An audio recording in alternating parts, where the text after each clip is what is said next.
Controversial rapper and actor Tupac Shakur has died in a Las Vegas hospital. Rap star Biggie Smalls, the notorious B.I.G., was shot dead by a drive-by gunman. Someone had had enough of seeing this, and there was an anonymous letter sent to law enforcement saying, these guys are living like drug dealers. Yo can't wait till he's just gone for good, so they can fully breathe a sigh of relief. He's dead. That person's dead. And everybody feels comfortable with the fact of that. When I say everybody, I mean whoever set it up. They're not gonna rest until Suge Knight is dead or in jail. It was a setup.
Could you please state your full name for the record?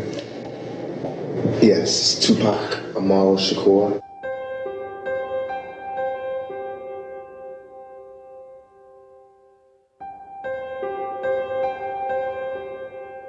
I started off with poetry, writing poetry.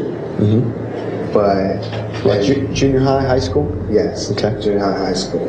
And poets I saw were like looked on as like wimps. Mm-hmm. So I did that personally, but then I started turning the poetry into songs.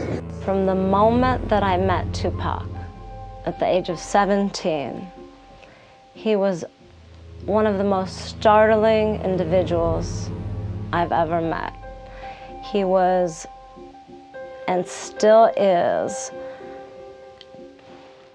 just one of the most amazing voices.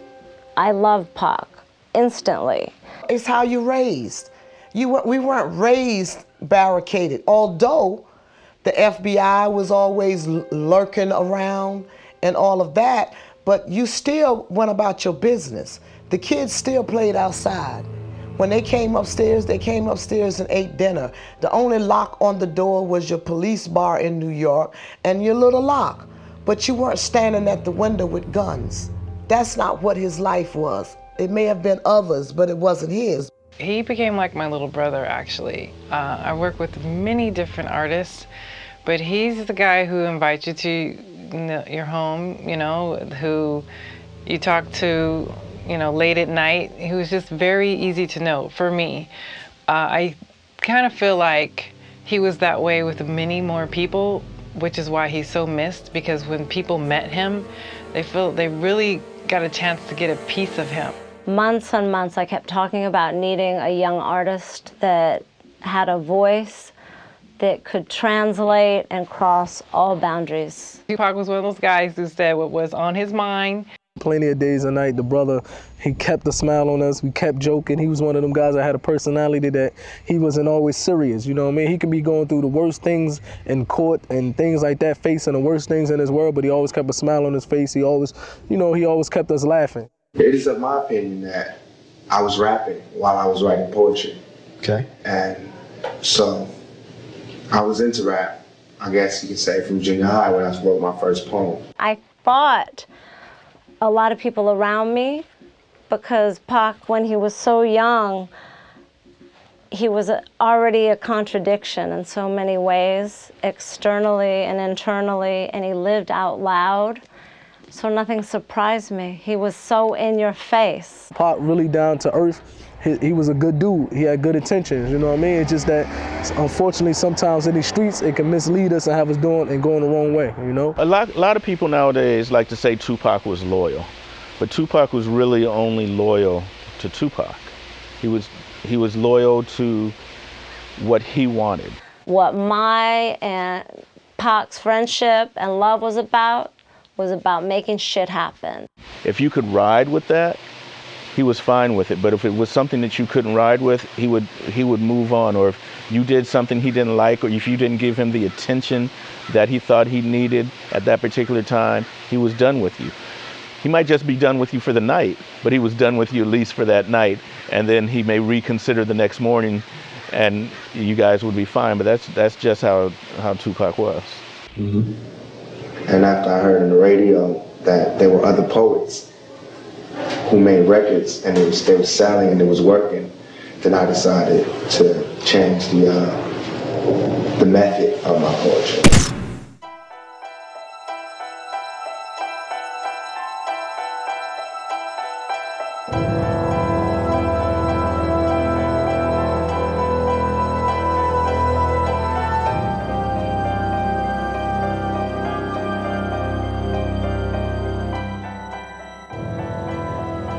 We had Los Angeles police officers working within the organization, Compton police officers working within inside the organization. Their badges stopped us from getting to the truth.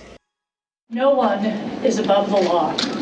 This is a fundamental principle in our society. And when it is violated, it's the job of the Department of Justice to step in and hold individuals accountable. The 51-year-old deputy chief is now facing federal charges of selling drugs. 3 drugs in particular: oxycodone, heroin, and marijuana. In a 3-year investigation, which San Francisco police officers have been indicted. All the officers were put on administrative assignment, taken off of any street. Certain officers, because of the seriousness of the allegation, were disarmed. And unfortunately, in this particular case, we had to take 3 police officers who were sworn to uphold public safety off the street. From my point of view, I'm battling the Mexican cartels in Chicago. Now I got to worry about this. Now I got to worry about this. Now I got to worry about this. Now I got to worry about this.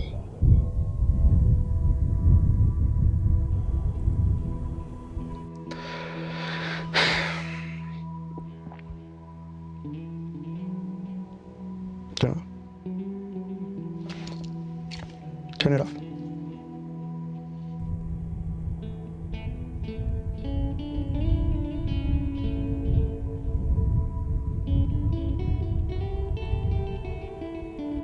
I just enjoyed the fringe benefits that came with a credential. Nightlife, the party life, the rubbing elbows with the powerful in Juarez and Chihuahua.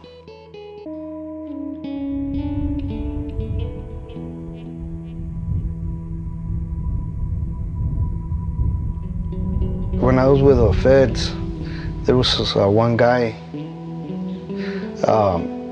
This happened after the Pablo Acosta incident. We were doing a job. One of the other agents had a case and we were called in to help him. And we went into his house, a real nice house. I turned around, there's a bag, a paper bag, grocery bag. And I look into it and there was piles of money in it. And inside that same bag, there was many bags of ounces of cocaine. If I would have been smart, I would have kept it. But that wasn't my, that wasn't my thing. It was share alike.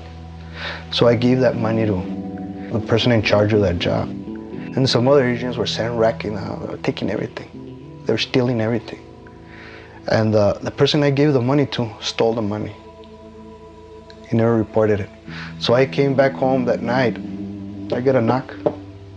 And I walk out, and it was two of the commandant's right hands. The commander found out about the money, and they turned around and blamed me for it. I was tortured. The same thing we did to the criminals was done to me. And the one pointing the finger, blaming me, was that same guy that was taking everything from the house. As I was, the first time they tied my hands, my face, giving me water, shocks. When they started beating me up, the commander was accusing me of being a DEA agent working in Mexico. That was the only time I had that problem. This was the commander talking. The first night I went in there, they asked me, "Where's the money?" I gave the money to him. The guy gave the money and said, No, you didn't. And since he was the commander's right hand, he believed him more than me. So they took me into his office. They handcuffed my hands. They tied my legs. They put me on the ground. They shoved the rag up my mouth. They put a handkerchief on my face and gave me the water treatment, mineral water with pepper powder. My father gave $20-some thousand to him. They called me, they pulled me out of the cell. And he took me into an office, and the commander turned around and he cursed at me for a while. And he turned around and told my father, I tortured him. Ain't shit he can do about it. I was pretty messed up. It was after 30 days, my face was swollen, my body was hurting. I had beard, my hair was all messed up. I remember crossing the bridge, and the guy at the port of entry just looked at me and said, "You okay?" "What's wrong with you?" Nothing, kept walking.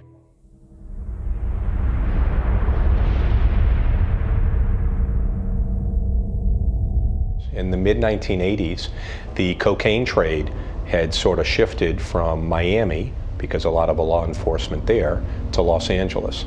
As the volume of cocaine cases and frankly the volume of cocaine per case started to grow and grow, the sheriff's department selected some of their best narcotics officers to be what they called their majors crews, to go after the big, significant, large-scale narcotics distributors. The majors units at the LA Sheriff's Department were Majors 1, Majors 2, Majors 3, and Majors 4. Operation Big Spender was an epic announcement to discover and ferret out and punish corruption by elite law enforcement officers. It started because some of these sheriff's deputies who were putting their lives on the line every day, as they would seize money, they at some point came up with the idea of taking a little bit of the money to try to get better equipment to help them do their jobs. Over time, it morphed into maybe people were going to lunch that day from the unit, so they would take some of the money from the kitty,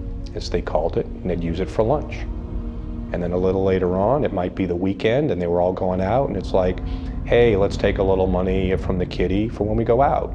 Here's a good example. The time we took the Armenians down, and we have $1 million in cash in 5s, 10s, and 20s spread through all of our desks. They wouldn't let us use the money counter, so we had to do it by hand. We ordered pizza, and so we're all digging in our pockets, trying to come up with enough to pay the pizza guy, and he's looking at us like we're crazy because here's $1 million spread out all over these tables. And then before you know it, as time progresses on, and certainly by the time of the majors teams, forget the kitty. When we seize money, let's just take some. The predication came from drug dealers. Later on, we find out that not only had they been planting drugs on my guys, but they had been planting drugs and lying on the witness stand and fabricating search warrants for a lot of other people. Too many drug dealers came forward and spoke to officials and created a buzz where similar, if not identical, scenarios of, hey, it's all the same to me, but just so you know, they reported $50,000 seized from me. I had $100,000 in cash. They basically put away the gang thing and became people that had organizations, and like Whitey's World, Way Out World, World on Wheels, Cobra Enterprises. These were all African American gang members that had narcotic organizations that made millions of dollars. A bunch of my guys have been getting drugs planted on them when they didn't have no drugs, when they wasn't selling drugs, and I wanted to find out who these cops were that was doing this. Ricky Ross was a legendary drug dealer, but so were a lot of people in LA. They was taking the drugs from one person, planting them on another person and selling them to this person, and just a criminal enterprise. Sometimes it happened invisibly to the drug dealer, but sometimes it happened right out in the open, where a seeming confidence had developed among the detectives. Nobody's going to believe this person. At some point in, I think, 1988, someone had had enough of seeing this, and there was an anonymous letter sent to law enforcement saying, these guys are living like drug dealers. You need to check them out. They're spending money like drug dealers, they have money like drug dealers, and they're living the life of drug dealers. That led to a lengthy and exhaustive investigation culminating in a sting where they actually had a wired up, videoed up hotel room with plant alleged drug money in, I think, 1989, and they actually caught members of the Majors 2 sheriff's unit stealing money. Thieves doing the thieving live before your eyes. Yeah, taking a 20, nobody had ever known, but it was something that, in me, that I would have never been able to sleep. I would have been waiting for them to come and knock on my door and take me away for taking $20 from a dirtbag dope dealer with $1 million. The sergeant on that crew, a guy named Robert or Bob Sobel, wound up flipping or cooperating, and then he testified in the first trial, and because of the information he gave and later others, the investigation spread to the other major narcotics crews. You didn't have to do very much persuasion that there was something rotten here, because you can see it, as well as study financial records. You could see thievery occur.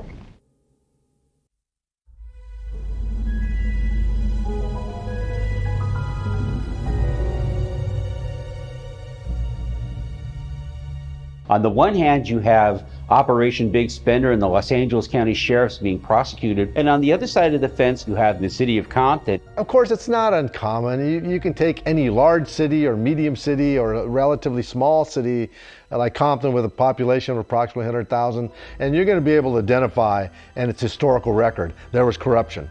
There were no lines that people of power in Compton were unwilling to cross to defend their power. No legal lines, no moral lines, no ethical lines. I just found that it was the Wild West. Virtually every town that has a 19th century origins in Southern California started out as small agricultural colonies. But Compton was unique in that it was early on the settlers decided to incorporate. Los Angeles at the turn of the century is an emerging city. It's still not even in the top 100 cities of the United States in terms of population, but it's on the make. And just south of Compton is Long Beach. These families have been here 40, 50, 60 years. And so everyone knows everyone. You know, if you got caught breaking into somebody's house in the neighborhood, you got a problem. If you stole from somebody in the neighborhood, you got a problem. And if you were from outside of the neighborhood, they're gonna check you out until you leave here. So for African Americans coming from South Central Los Angeles, which was increasingly congested and deteriorated housing, for those middle class African Americans, they viewed Compton as nirvana. And whites are moving en masse so quickly, I refer to it rather than white flight as white exodus. By 1970, Compton is an African American majority community, and by the early 70s, the first community this side of the Mississippi River entirely run politically and administratively by African Americans. So there's not a neighborhood that we're going to go into, be it Crip or Piru, that if they see my face, they're not going to stop and say, Omar, Omar. Compton, through the 70s and 80s and 90s, enters a really trying, challenging, difficult era. You had whites move out, and they took their businesses with them.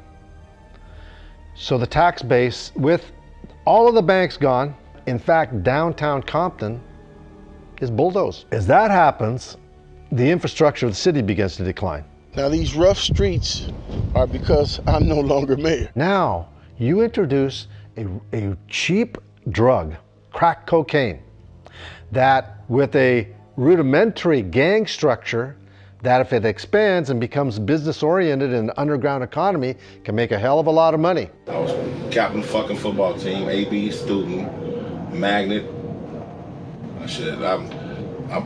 We out there getting it, fucking with this nigga. And my brother, so we have a super long ring, it's ridiculous. I ain't having no problem. 450 SL, niggas in the 10th grade. And for kids that can't find jobs otherwise, and schools that are deteriorating, they're having trouble staying in schools, you can make quick money, a lot of money, if you do the selling of drugs connected to gangs. I sold drugs because I was running from poverty. I didn't like being poor and broke. You know, I didn't like not having food in the refrigerator. And I didn't like for the light man to be talking about cutting my mom's lights off. Suge Knight was a very powerful individual. He had connections with the Compton mayor, and he had access to just about the entire Blood gang. Death Row Records. Death Row Records. Death Row. Death Row. Death Row Records. Death Row. Death Row. Death Row Records. This is Michael Harris, a man drug agents describe as a major cocaine trafficker. Yeah, I knew Michael Harris.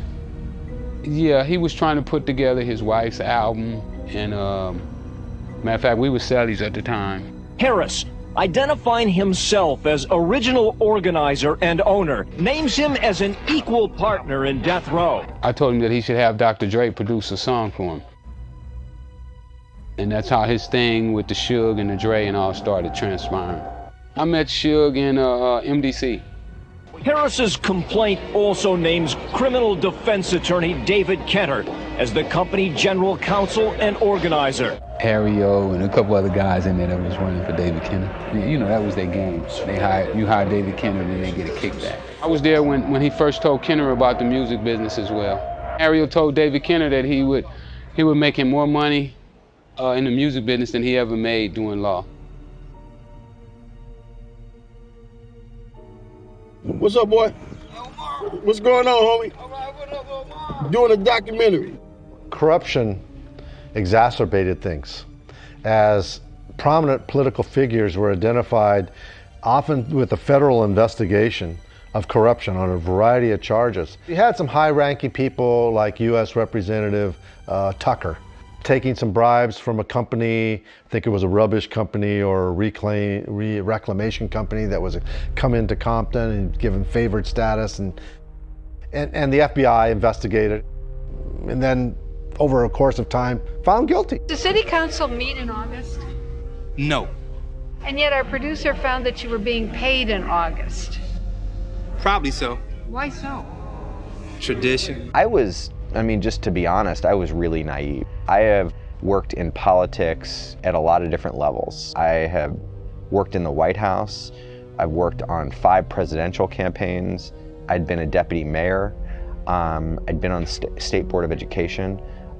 Worked on a number of mayoral campaigns and gubernatorial campaigns. I had never encountered politics like I encountered in Compton. Ben Austin worked in the White House, so he's seen politics of all kinds. They've got to be pretty bad. Our research shows in 2012, the city council members earned $39,000 each for serving on 4 commissions, which met for a total of 26 hours. That shakes out to $1,500 per hour. Compton was just the Wild West, and there were simply no rules. There were no lines that people of power in Compton were unwilling to cross to defend their power. No legal lines, no moral lines, no ethical lines. I just found that it was the Wild West.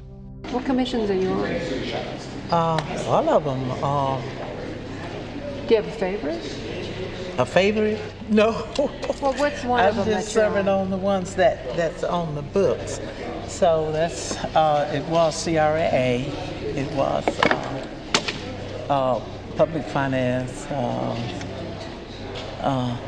you caught me by. In nearby Huntington Park, council members make less than $15,000 a year. Ditto over in Maywood, the politicians there make about $6,700 a year. And in affluent Huntington Beach, council members earn about $16,000. And the rules of engagement, the normal rules of engagement, do not apply. Do they do anything? Well, they listen to the audience comments, and then they may comment on that. And then they decide something? It's just, there's nothing to decide. So the people that came into power hired their cousins and their uncles and others into the jobs, especially in the school district, right, which was the largest employer for city residents. But in 1993, the state does something unprecedented. It takes over the Compton School District. The state had never done that before. School board president announced during a debate about this that we just need to accept that all children are not going to succeed. All kids are not going to make it. That's just the opening salvo. That was their basic premise from which they were operating. And everything else flows from there. And the board, sometimes we don't even know what's going on.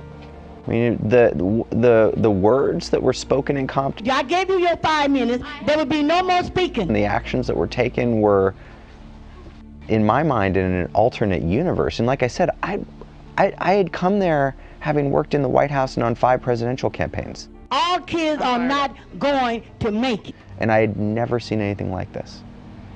Adult issues are important. So you have, in that period of the late 80s through the late 90s, this mountain of scandals in the school district, in City Hall, in the representatives to Congress from the city. I was at an education conference in San Diego, and I saw across the hall the former superintendent of Compton. He just happened to be there. I remember it was yesterday. He turns to me and he says, "You're a crazy motherfucker." And I said, "Well, what do you mean?" And he said, "Well, when I was superintendent of Compton, the mayor called me one day and said that I needed to sell a parcel of land to a developer friend of his.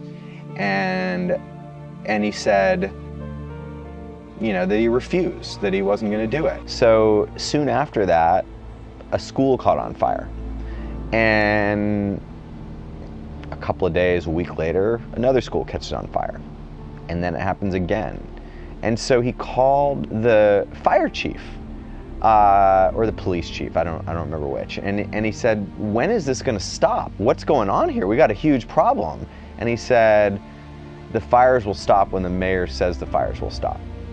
They were essentially doing this eyes wide open. They'd done a report on themselves. They learned that the schools were not performing well because of affirmative decisions they were making and didn't make any changes. And that was, for me, a real poster child for an educational system that is fundamentally designed to serve the needs of adults, not the needs of children. Adult issues are important.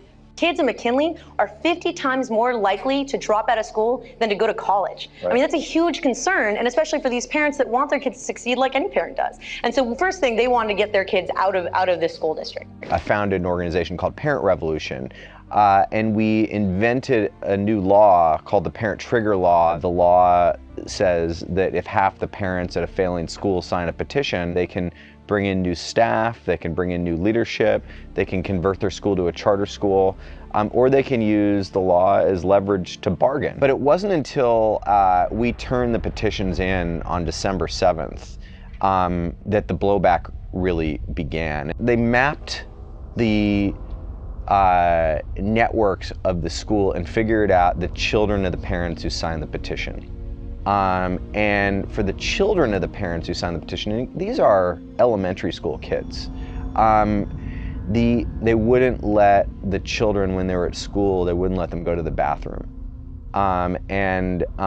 They forced the children to pee in their pants, and when they did, they were sent to the nurse's office, and the nurse was in charge of the rescissions. And so the nurse would call in the mom to bring clean underwear in, and as the mom was changing their child's underwear, the nurse would ask her to sign a rescission petition. And I just want to make this statement. When Omar had the city with a surplus, had the murder rate drop from 100 a year down to 20 by bringing in the sheriff and getting rid of the corrupt Compton PD.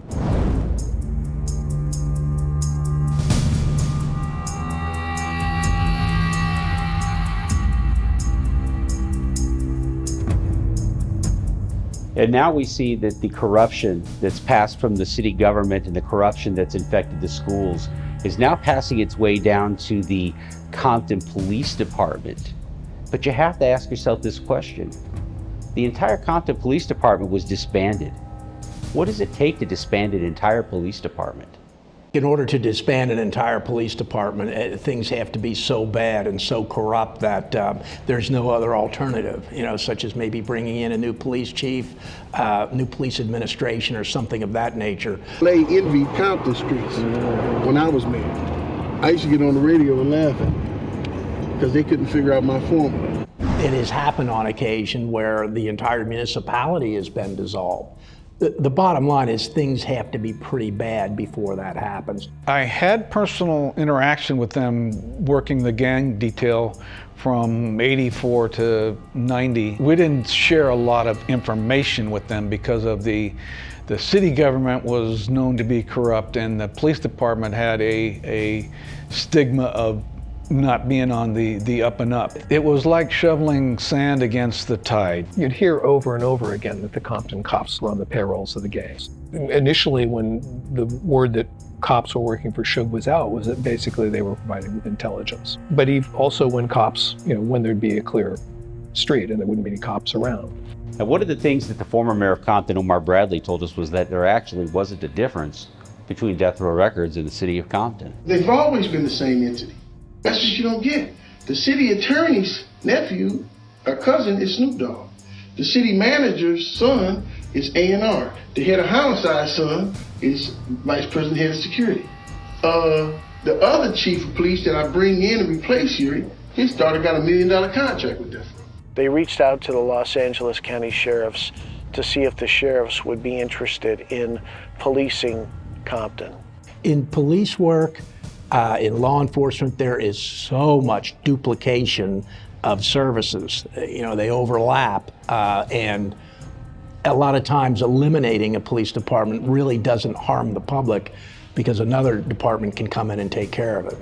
The way this actually worked was the FBI walked into Omar Bradley's office one day because a Long Beach police officer had been shot with a gun that had flowed through the Compton police evidence locker.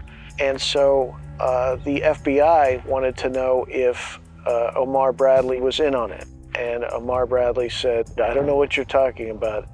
And that led to an investigation into the Compton corruption that was happening. When they start this investigation, they come in and they find the evidence locker is just a mess. The inventory hasn't been done in years and years and years. And Chief Ori Taylor is suspended. A group of those cops, sort of an elite group of those cops, were actually like a criminal gang. And we're not talking about just casual trips down to the locker. We're talking about 172 unaccounted for visits.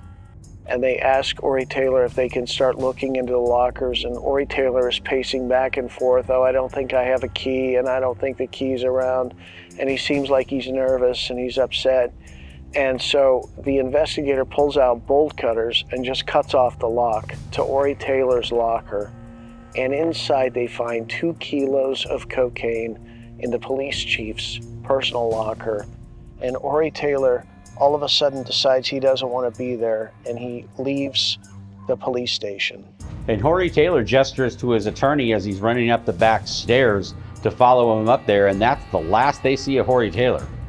Cases were being rejected by the DA's office, and the Compton police were actually keeping the evidence.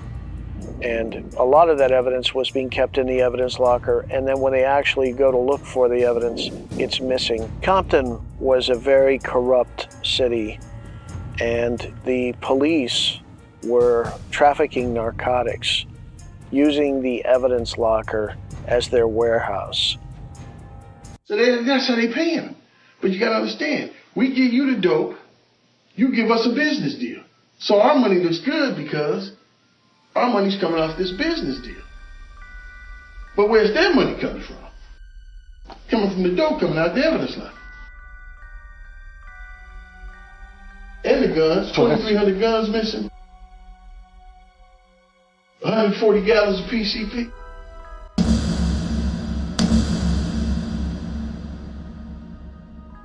I mean, money laundering is if you take drug money and you go buy a car, you just laundered that money. If you go buy clothes, you just laundered that money. That's a small scale. They started calling people in one at a time. Nobody was taking the rap for what was happening and all the corruption, and they were blaming other people. There was an awful lot of finger pointing. They were also trafficking in stolen guns. And a lot of those guns were going into the evidence locker and then finding their way over to a gun shop in Compton. City clerk, he owns part owner of the gun shop. ATF, FBI, Homeland Security, and BACA. All went, 400 people went in there to get all the guns out there to bring up a big rig to get all the shit together. There's no coincidence that the Compton police corruption report happened at the exact same time that we had the Rampart scandal. And so you have this pattern that includes actually the DA's office in the missing cocaine, but nothing ever happens. And you have an assistant district attorney who refuses to prosecute Horry Taylor, but then turns around and is the one that was pursuing Omar Bradley the entire time Omar Bradley had his corruption trial, which was eventually overturned.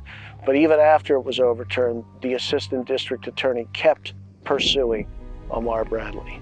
Within 3 years after Omar Bradley is defeated as mayor and Eric Perrodin takes over, fellow prosecutor Terry Bork presses charges against Omar Bradley for corruption as it applies to credit card charges.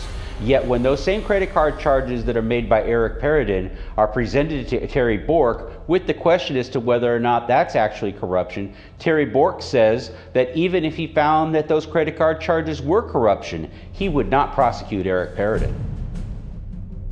Reggie Wright Sr. is in charge of narcotics at the Compton Police Department. And so they bring him in for questioning. And Reggie Wright Sr. Immediately starts talking about how, you know, even though he's the man that's in charge and the responsibility really stops with him, that he doesn't ever make any decisions. And so they really shouldn't be looking at him. They should be looking at the guy under him and the guy over him. Everybody is pointing to other people to blame for the malfeasance that was going on in the department. Now, it looks like the time in the Compton police report that Reggie Wright Sr. was actually in charge of both the narcotics and the gang units was about a year. But prior to that, he had been in charge of the gangs. And who deals the drugs? The gangs.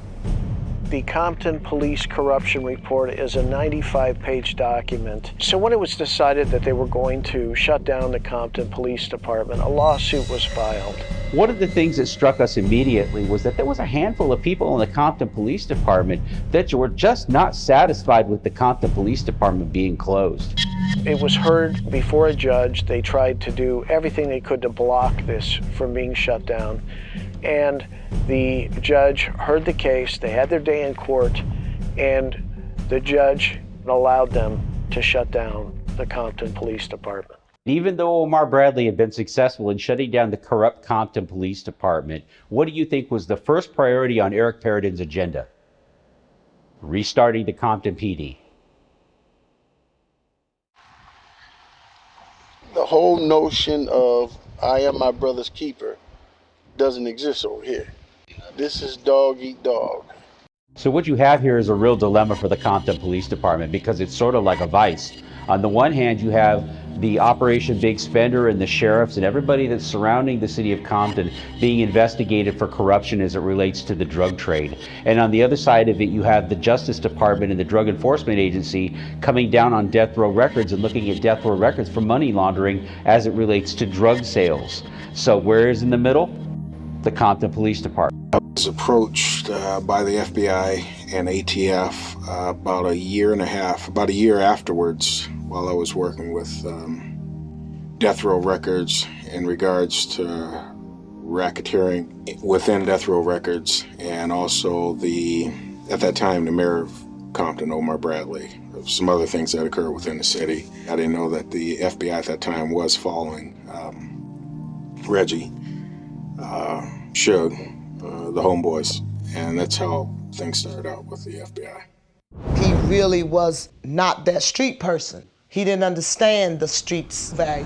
At 24, Tupac Shakur was a platinum-selling artist, the movie star, and an inmate at the Dannemora jail in upstate New York. And by the time that Tupac Shakur had gone to prison, he had already shot 2 cops in the city of Atlanta. The charges were dropped against him, but he'd still shot cops. So he was no favorite with law enforcement. That's just plain out, period. Don't come to jail. I'm telling you straight up. This ain't the spot. It's dirty, it's filthy, it's like you an animal. And it's just not the spot. No man don't want to be here. No man or woman wants to be here. Pac is now in Dannemora. Everybody is visiting him back and forth. Before the Rikers, after the Rikers, Dannemora, after Dannemora, I mean, I visited him. I took a trip. One day I was like, I gotta go to New York and see Pac. And I think also that Tupac got it in his mind that he needed someone to protect him. Now, that again isn't true, that he needed someone to protect him, because Watani had a group of people, had always put a group of people around him to look out for him. The reason things happened to Tupac is Tupac would step outside of that group. If people put a group of people around you to look out for you, you need to stay inside that group. You don't need to step out and create new alliances with people that you don't know. I got a phone call that Death Row had went to visit Tupac, and that I think he's signing with Suge. The whole kind of Death Row thing is Tupac wanted to go to Death Row. What he told me face to face, as close as we were sitting, is I want to go to Death Row because I want to record with Dre and Snoop.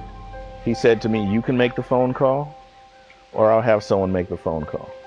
And I think Watani and I were both there at Dannemora talking to him at the time and told him, you don't need to do that. There's no reason to do that. You're #1 on the charts. Your record's outselling anybody at this particular time. All Death Row is Interscope.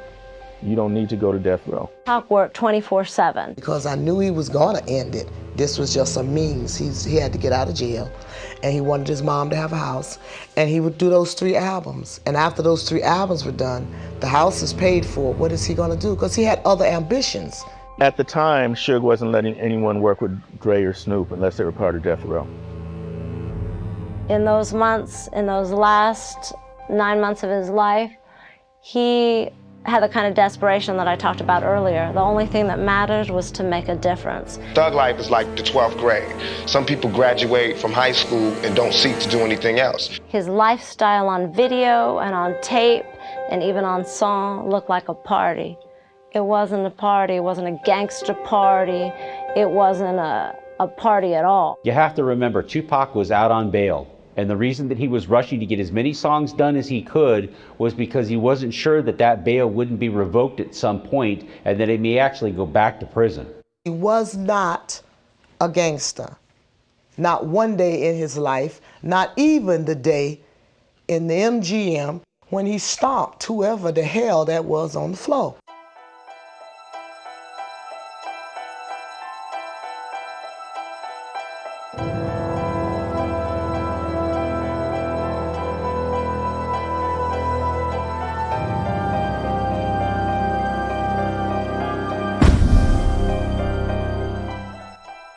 I was in the limo, me and Tupac, Outlaw Immortals. We were driving around in Harlem, and the radio came on with Snoop Dogg saying that he had no beef with New York, which sent Pac into a rage.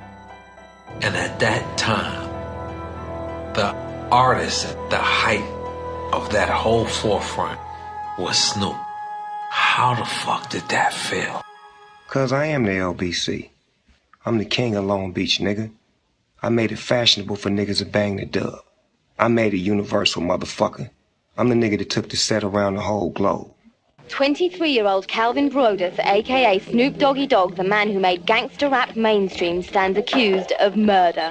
Los Angeles police announced that 21-year-old Calvin Broadus, better known as rap star Snoop Doggy Dogg, had turned himself into police on Friday, along with 2 other young black men, all accompanied by an attorney, in connection with the murder on August 25th of a man named Philip Waldemariam, and what police believe was a gang-related shooting. We, the jury in above entitled action, find the defendant, Calvin Broadus, not guilty of the crime of murder in the first degree. Only if David Kennedy just would have had love for me on that level and just did it for me, just not for the paper, but just doing it for the love, because I know that's how he is about me. He's not concerned with the money issue, and you know what I'm saying? And I knew that when he did his closing argument. You know, we beat a murder trial for him, but then he was on probation. Then he got caught with 2 ounces of marijuana. Then he got caught with guns. And each time it's nothing. They're not gonna violate him. Because for the street guys know what I'm talking about. There's no puzzle. I mean, if you get a guy that constantly getting in trouble and never gonna come to prison, that's because he's an informant. He's a rat, a snitch. You know, it was Suge and his guys and Tupac and myself. And it was Snoop Dogg and Dre and the Dog Pound. That's how it was on the personal side. But, you know, that was Pac, man. You cross him, there's no gray area. It's black and white. You cross him, you do something, you screw up, you are out. Now, since he's not around, everybody claims that they was great friends. Everybody do a show. Some artists knew him, but like Pac and Snoop at the end hated each other. And you could tell that by the simple fact that when Snoop did Dogfather, Pac was not on not one song. And Pac didn't like Dre. That would change the Death Row camp because of the jealousy of Tupac. Because Tupac is all of a sudden now, he's this major star, he getting all the light, he getting all the attention. I didn't feel nothing from nobody at first. I mean, especially Snoop and Pac came up together. You know, Thug Life and Dog Pound, we like came up together. You know, Thug Life, murder was the case, and I Get Around was the same time we would see each other in traffic. Yeah, you know what I mean? Keep it moving. That might have changed over time because that group of people hadn't been around Pac like we had. So they didn't know how Pac is as a celebrity, as a star. To actually deal with him requires more attention, more time, because he's Pac. And here's the irony. Tupac left to go to Death Row Records because he wanted to record with Snoop and with Dre. But when he got there, by the time he was done, he didn't like either of them. Tupac looked at me and said, "Man, is that how my shit gonna sound?" And I'm like, "Nah, man." Because he's ready to kick a hole in the wall. Told the guy, "Nah, man, they kicked us out of Can-Am. 6 o'clock this morning, this is the best that Kevin Lewis could do for us." He picks up the phone, he calls the office. He says Snoop was corny, take all day doing one song. He says, "I'm paying Nate Dogg child support, Rage. Y'all kick my engineers out the studio so that Rage can continue working on a record that she's been working on for 2 years. That's pretty fucked up. I am paying for this. Why are you guys kicking them out the studio when my record is the #1 record on Billboard?" Stuff like that, you know what I'm saying? So, you know, that to me, you know, was childish on their part, but they can never feel the shoes that Pac feel. I walk into the light of evil. But in the city of New York on September 4th of 1996, there was a big problem, and that had to do with a radio interview that Snoop Dogg did. Because she asked me on the air, "How do you feel about Puffy and Biggie?" And I said what I felt. They're my homeboys, I love them. Pac, of course, had big beef with New York. Pac had a beef with New York because he got attacked in 1994 and there was a shot fired, and unfortunately it was self-inflicted. Snoop was basically saying, "Hey, I don't have a beef with them." That set Tupac off, and we immediately spun the limo around and we went back to the hotel to confront Snoop. We couldn't find him, but we found Mr. Knight, and that's who Tupac confronted about what was going on the radio while we were in New York. I think Mr. Knight had me stay for the safety of Tupac, because I think Mr. Knight, with me not being there, he would have put his hands on him. He was that upset. And Pac's words were, I'm gonna cut out Machiavelli, and when I cut out Machiavelli, I'm the hell up out of here. You got your money, I don't want nothing else to do with Death Row, I'm out. And after the major fallout between Suge and Tupac, suddenly Snoop walks back to the hotel. When I got back to the hotel, it was a whole nother atmosphere, like perpetuating it so it could be drama, which I still love MTV, but when it all go down, don't look at me and Biggie and be like, why is there a big East Coast, West Coast war? So when we got on the plane to go back to LA the next day, Suge didn't let none of my security ride with me. I had to ride on the plane with him, his homies, and Pac. And it was the most uncomfortable ride I ever had in my life. Back, put the blanket on my head, knife in my hand, fork in my hand, and just sleep the rest of the ride. Because I feel like they finna try to do something to me. So I walk down the steps. We meet right here. I'm like, cuz, you going to Vegas? Why was somebody that wasn't going to Vegas anyway asking Tupac, are you going to Vegas? He do me like this. Went his way and he went my way. Apparently, the Long Beach Crips had put out a DVD with a bunch of diss songs and some music videos that dissed the Death Row organization and dissed Suge Knight. DVD was all about killing Death Row people. You feel me? Now, the DVD was predominantly Long Beach people in it. You feel me? I'm from Long Beach.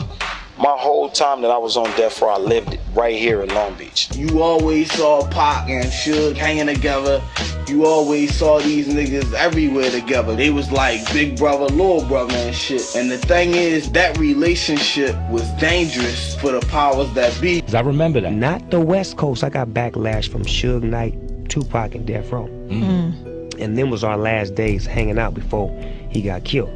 So we ended on a kind of foul note. The tension between Death Row Records and the Long Beach Crips and the Snoop Dogg Dogg Pound camps was palpable, to the point where Snoop Dogg went to the point of making an entire music video that showed total disrespect for Suge Knight. Bully got checked, you know what I'm saying? You know how when you in school and you got a bully, and he's scaring everybody and everybody going the other way. Scared putting their lunch money up, hiding their gold chains. Well, this day at school, the bully got checked. He had to put his gold chain in and try to light a cigar. You know, but the media didn't want to bring it off like that because they were scared that Suge was going to do something to him for telling the truth. Shit go haywire. Were you in Vegas? No, we heard about it because they was trying to get us to go to Vegas. And we was like, Dogg Pound, we was really on our fuck Death Row shit, really. You know what I'm saying? We was already saying fuck Death Row. Okay. You know what I'm saying? Because we know everybody. And now we have opportunity. The people that need to be in Las Vegas are in Las Vegas, and the people who don't want to be seen in Las Vegas have cleared out. Cause I am the LBC. I'm the king of Long Beach, nigga. I made it fashionable for niggas to bang the dub. I made it universal, motherfucker. I'm the nigga that took the set around the whole globe. Yeah, that's me. Tupac hated people, and we were supposed to hate people because Tupac hated them. In most law enforcement investigations, you find that the first suspects that are looked at are generally wives, girlfriends, significant others, people that would normally have a natural relationship, and you'd actually try to figure out if they were the most logical suspect. And in this case, it doesn't seem to happen, yet you're looking at, she had plenty of motive. She was managing Snoop in the very beginning, but Snoop wasn't happy with that. Nightlife Management, which Sharitha Knight owned, which was Suge Knight's wife. By Suge owning Death Row Records, it would be a conflict of interest of him managing his artists too. So he had that in his wife's name. And not only did she manage every artist that was on Death Row, she also managed Caution. She managed us. I think that he gave her the nightlife entertainment to give her some experience, get her experience, because she was young. Anything goes down with Suge, you know who's going to run this company? Reggie. Nope, wrong. That's pressure Reggie can't handle. Let me tell you, if something goes wrong with Suge, who's going to run the company? Common sense, right? Sharitha is on the thing. Sharitha's on the paper. Yeah, Reggie would carry most of the burden. Man, they're tighter than you think. They're tighter than you think. Even though she was young, you know, she had a baby, and so that kind of gave her the edge over a few people. I knew what he did when we were outside of Death Row Records, but as soon as Sharitha found out about it, something that had happened, he sent you home. You were done. He didn't play that one. It was like, I guess it was like, okay, either me or them, and I'm not giving up the child check. She had a cheating husband. She had financial ties to him. She could definitely gain from him being dead. So in all of those circumstances, there might be good motive. I mean, murder is pretty simple. The first person you go after is the spouse or the person closest to the victim. It just changed his ego, his temper. The women started flocking the money, and that was basically the demise of our marriage. Suge got out of control. She went with the flow. It didn't bother her. A lot of times, she got herself into situations too. Actually, by the time she said that, she was suing Snoop and trying to get money because she said her husband was going to kill him at any moment. She wanted to get her money while Snoop was still alive. But more than just Suge, we wondered if maybe Tupac was a threat to Sharitha. When Tupac came in, the picture of death row, it all just crumbled. It would have been easy for her to take over, but I don't think that she had the experience that was necessary to keep a multi-million-dollar record company running like that. You couldn't reach Sharitha except through intermediaries who were lawyers, but I had documents, and she knew I had those. I basically knew about her relationship with Kevin Gaines, so it was how far in Kevin Gaines was. Was he just involved with you, or was he really working for Suge too? And she basically claimed that he did work for Death Row Records, but it was at her behest and through her, and that the only time he was ever around Suge was the time she thought Suge was going to kill him. He worked briefly for Suge Knight, just as approximately 100 other officers. Officers were paid $75 an hour to work for Suge Knight. I was asked to work for Suge Knight, which I declined. But a lot of officers did, and they weren't all black officers, and they weren't all from LAPD. They took a drive, and Gaines and she both got scared. But according to the stories that roamed the halls of Death Row Records, Kevin Gaines was taken out to the middle of the desert as a warning. He was stripped naked and left to walk back to the city. Because Suge was being very menacing, and she basically backed him off by saying, this man's a police officer, he's got a gun, you wouldn't dare kill a police officer. According to FBI documents, Kevin Gaines was in Las Vegas from 2 days prior to the shooting of Shakur until 2 days after the death of Shakur. So we know that Kevin Gaines was already Snoop Dogg's bodyguard and apparently his muscle, and that Kevin Gaines had a relationship with Sharitha Knight. So what exactly was Kevin Gaines doing out on that special assignment in Las Vegas?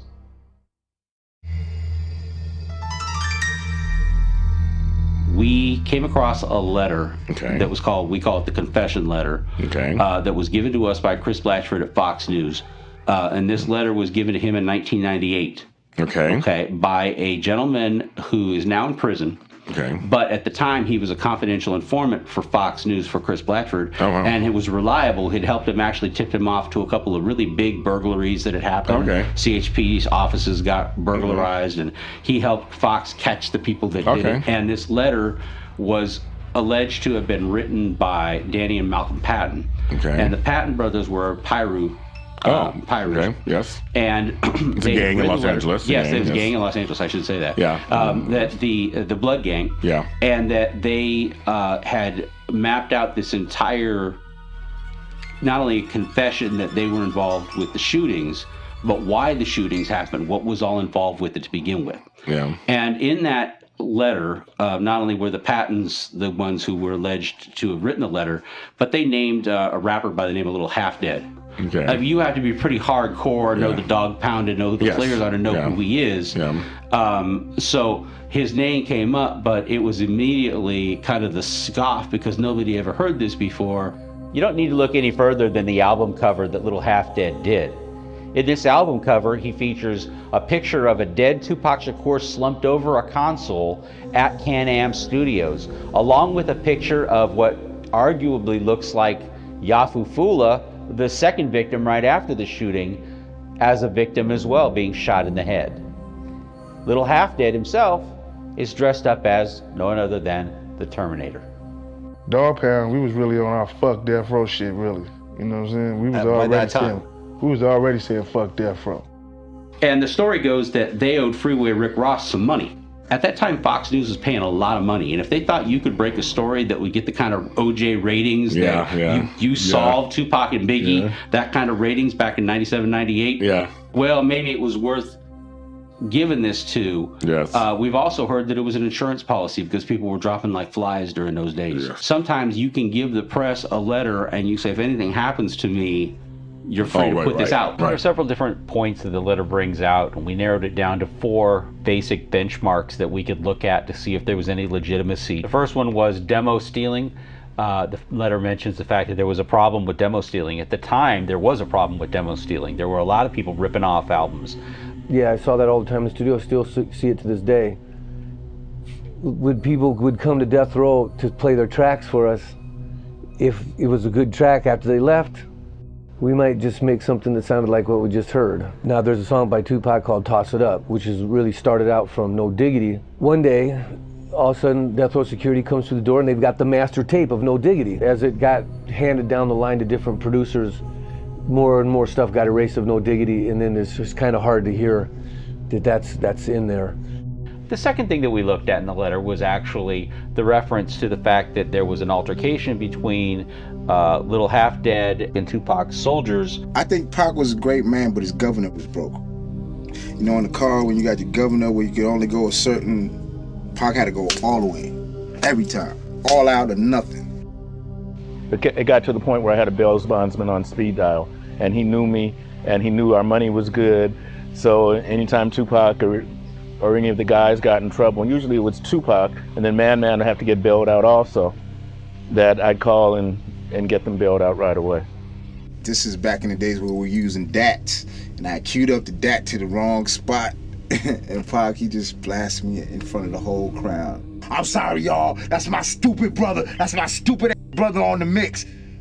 You know, I'm like, whoa, they better come now. Check this out. They fired me, but did it in a roundabout punk snitch way. So I caught them on the streets and beat they behinds. You know what I'm saying? Okay, like, I was a menace to the youth, and it ain't over. I still got more to tell because I read what you said about me. And I'm going like this is a movie. My fist is coming back like this. I got him by the neck, and I'm getting ready to punch him, and just like a movie, I get snatched off him. And then it's the bum rush, and everybody just start rat packing me. And it was like Raging Bull, blood spurting everywhere, and I just felt my body just contort. I'd never been, rat packed before. I was just shocked I didn't feel anything.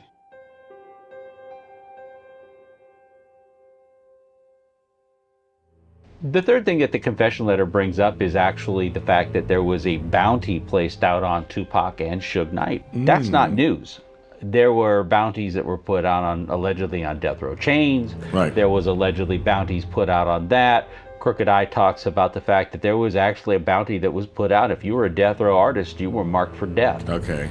The fourth thing that we looked at, and this was the real jaw dropper, and that was that they mentioned Reggie Wright Jr. and his involvement in the fact that he was going to provide information as to where they were going to be and to provide barricades so that there was actually no way out.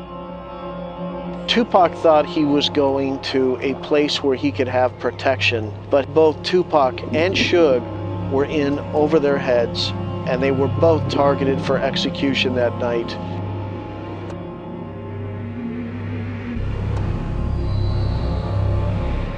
Why don't you have people mad at you or upset that they're holding your freedom in your hand? Yeah, we love it. By this time, we know that Death Row Records and Ruthless Records had been funded with drug money, and that Death Row Records was the subject of a money laundering investigation. The operation at Death Row Records was the kind of organization that you'd want to keep things kind of quiet. Suge Knight started showing up on talk shows, he started showing up on magazine covers, and he started bringing a lot of attention to people who just did not want that kind of attention. In 1996, Death Row Records is worth $500 million. There are a lot of people that are really upset with Suge Knight at the time. So if you're Reggie Wright Jr., it only makes sense that if something is worth $500 million and you're tired of being harassed by the guy who runs it, why not just kill him and take it from him? Guns, drugs, jealousy, money. This is a really bad formula here. man, keep Daz back. Keep Daz back. I'm like, fuck that shit. I could have jumped out on his ass in Vegas, but it was killing me. But Snoop was like, hold on. Don't fuck this up. Don't fuck this up. Don't fuck this up. Don't fuck this up. Don't fuck this up.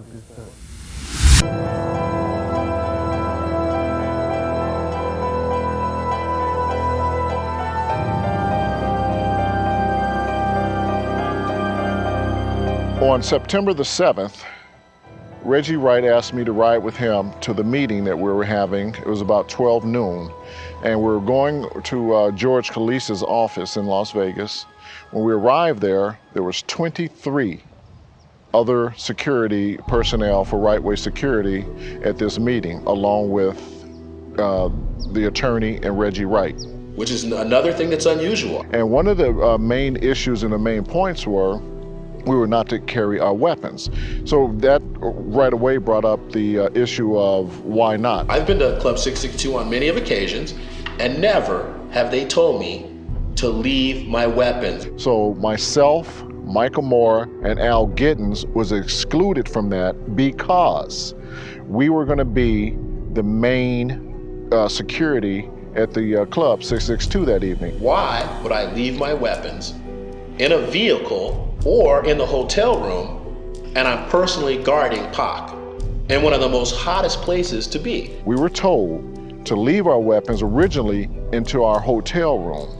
Okay, then we said, well, why would we leave them in a hotel room? There was gonna be a lot of commotion, there was gonna be a lot of people, and what that's gonna make it is a bodyguarding incident. So at this point in time, all of the weapons were gonna be at Club 662 left in our vehicles.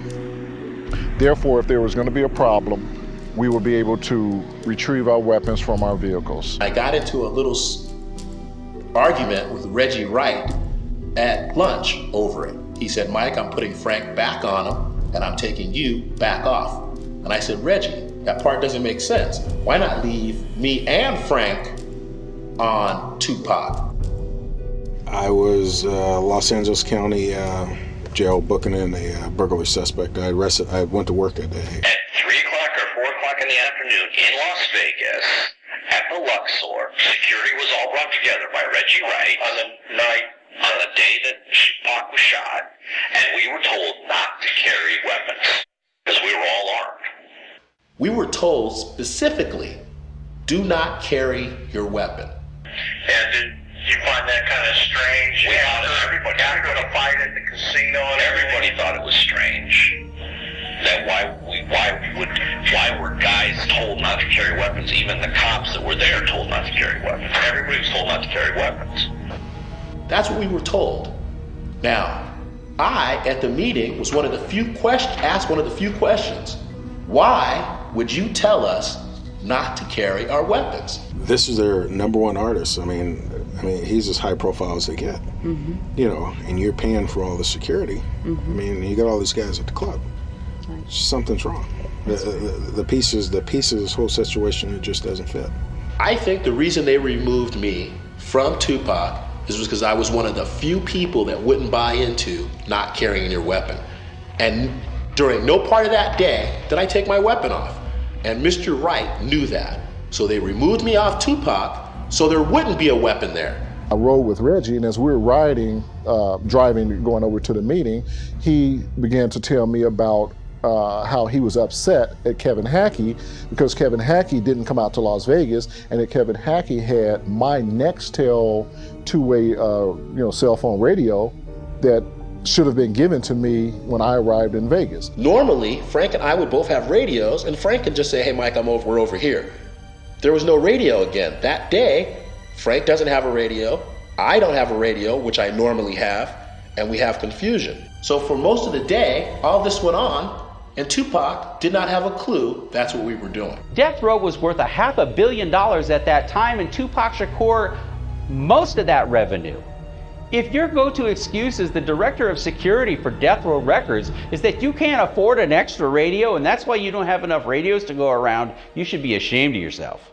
When Reggie did that and I questioned it, Reggie did something that he's never done. He's never stayed at 662. That day, he stayed at the club. Then why would he need me there And why would I be taking off of Tupac?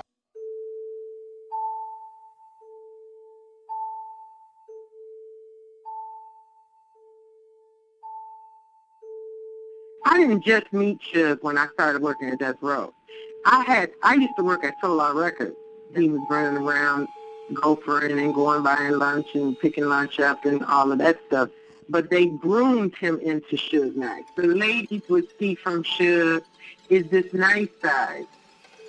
And the nice side is making sure you didn't want for nothing. You know, Suge, for a while, would send her roses all the time. Too many. Every time when she was here, you opened the door and there was some more flowers, you know, for every occasion and sometimes every week. Initially, he would send her flowers. And when we were still in California, they initially kept the bills paid. See, we thought that was Pac's house. We did not know that was Death Row's house. That was not his house. It was not in his name.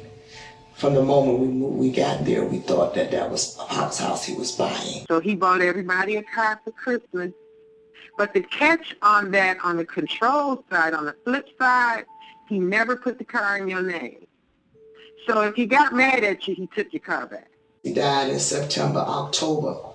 We had an estate storage company come and take all of the stuff out of that house. He has a side of him that is the sweetest pie, and then he has a side of him that he literally turns into the devil.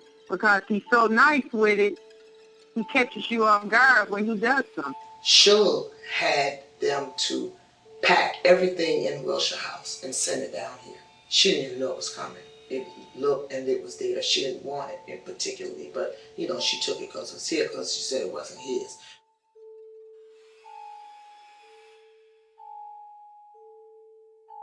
We were getting very close to wrapping on Gridlock. We probably had maybe a week or two left on it. And myself and Kevin Hackey, we were both on duty that day on a set. And it was in the evening time because it was already night. And I got this phone call from Yasmin Fula. And she said, "Hey, Frank, I'm coming down to Gridlock. Don't you and Kevin leave because I need to talk to the two of you." So, you know, probably 30 minutes later, she shows up. And she goes, "Hey," she goes, "there's some things going on over at the Death Row office. Pac has called an audit on the Death Row office. You have to keep in mind, it was a conflict of interest for Tupac to have the same attorney that Death Row had, being David Kenner. You know, I mean, that speaks for itself right there. He wasn't feeling comfortable with what he was receiving, I guess, as far as his royalties or whatever. So that's the completion of that obligation as I know it. And I tell you, he had movie scripts and he was truly interested in that. People were talking to him about it. Yeah, he's done. He was done. He was done.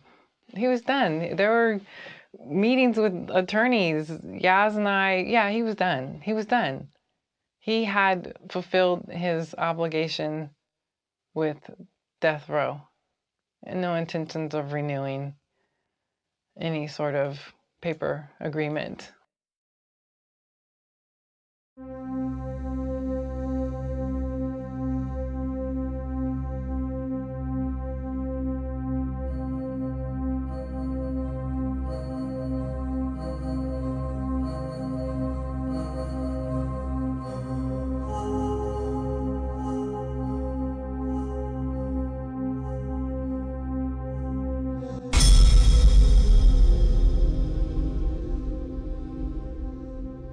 You know, David Kenner, or Suge Knight, or anyone like that was upset with Tupac, what do they would have done?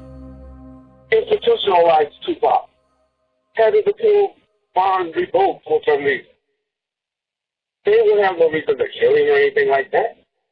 They would just have him go back to jail and humble him again.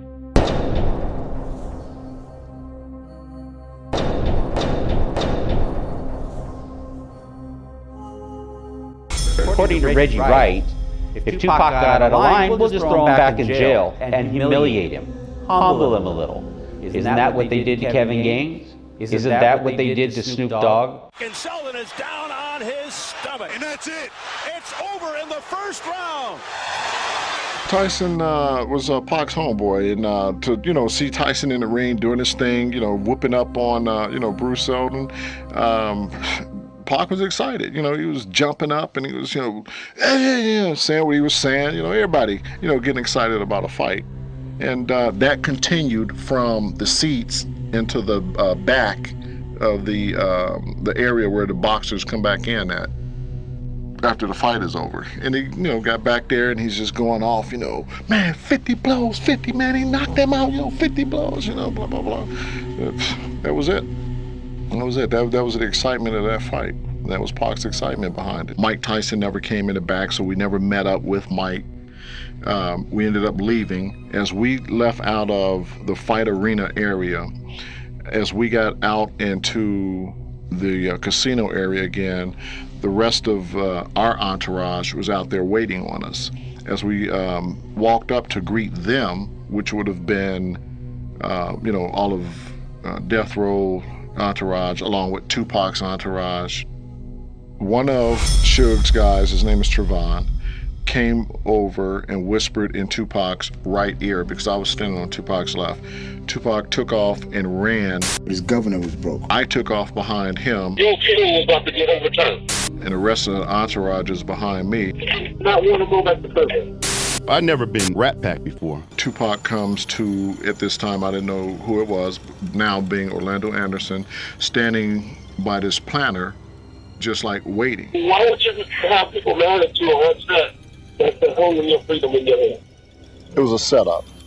Tupac had a 4-year jail to do. Holding your freedom, holding your freedom, holding your freedom. Pac just ran up on him and then Orlando Anderson swung back. At this time, Pac's medallion broke. When he reached down and grabbed the medallion, I grabbed him and got him out of the fight. By the time the entourage who was behind me had gotten there, the footage that is from the MGM everyone sees, Orlando Anderson's on the ground and everybody's kicking at him, beating him down or whatever. Because I knew the way through the MGM, because I was in the MGM walking around earlier looking for everyone, I knew how to walk us out of the MGM to the entrance. And I walked us out of the entrance. As the tape shows, I'm in front, Pac and Suge, and everybody is following me now. After the beating, there seems to be a divergence of stories. On one hand, some people say that Orlando Anderson left the MGM to go on and do other things. But witness Corey Edwards actually said that Orlando Anderson stayed at the bar. Corey Edwards was there with friends, as was Orlando Anderson. And if Orlando Anderson was in fact at that bar, according to Corey Edwards, you don't think the Las Vegas Police Department would have checked the closed circuit cameras at the MGM to find out whether that was true? Well, Russell Poole said they did. And Russell Poole said that that was true. After the fight that occurred at the MGM, when we got to the Lexor, the crowd was all outside, all of the groupies and everything. As I walked to the car with them, the first thought in my mind was, my weapon is in my car. My car is on the other side of the Lexor Hotel. I wasn't gonna tell Tupac and tell Suge, wait 1 minute, I have to run over to my car and get my gun. Well, how come you don't have your gun on you? Well, Reggie told us not to. You took a fall because you didn't have your gun, you should have had your gun. Well, you know what, man? See, now we got conflicting stories there, because I told you not, he didn't tell you when I told y'all, listen in the car, you carry your gun with you. Exactly. There you go. You said leave them in the car. And it ponders through me all the time. What if I could have done something? Then I would have really been the hero that Suge Knight once thought I was when Snoop's trailer got shot up.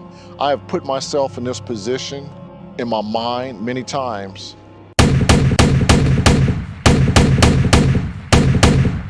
To say, what if I would have had my gun? While I was working at 662, I heard something over the Nextels that we all carried for security.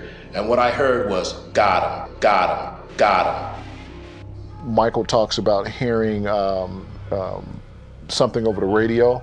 Well, he would have heard it over Reggie's radio because he wouldn't have had a radio that night. Then someone else came on the radio and said, hey, don't say nothing over the radio. which was the next tales we were using radio to radio. And I just clearly heard somebody say, don't say that over the radio. But the person who said it was not homeboy security, nor was it one of our security guards. It was, to me, it would be like a stranger.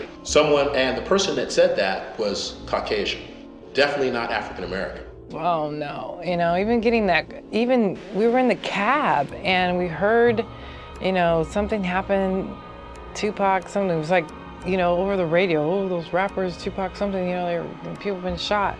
And I was like, oh no, I'm like, pull over, I'm like calling, Yaz, I'm like, is everything okay? And she called, she says, no, go to the hospital. She told me where the hospital was, we went to the hospital. And I also remember seeing, Suge roll by in the gurney with a little Band-Aid on his head, and I was like, what happened? They missed.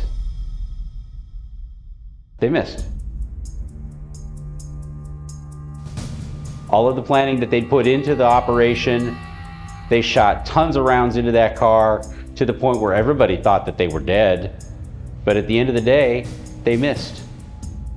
After the shooting occurred on September 7th that evening, I don't understand something that occurred.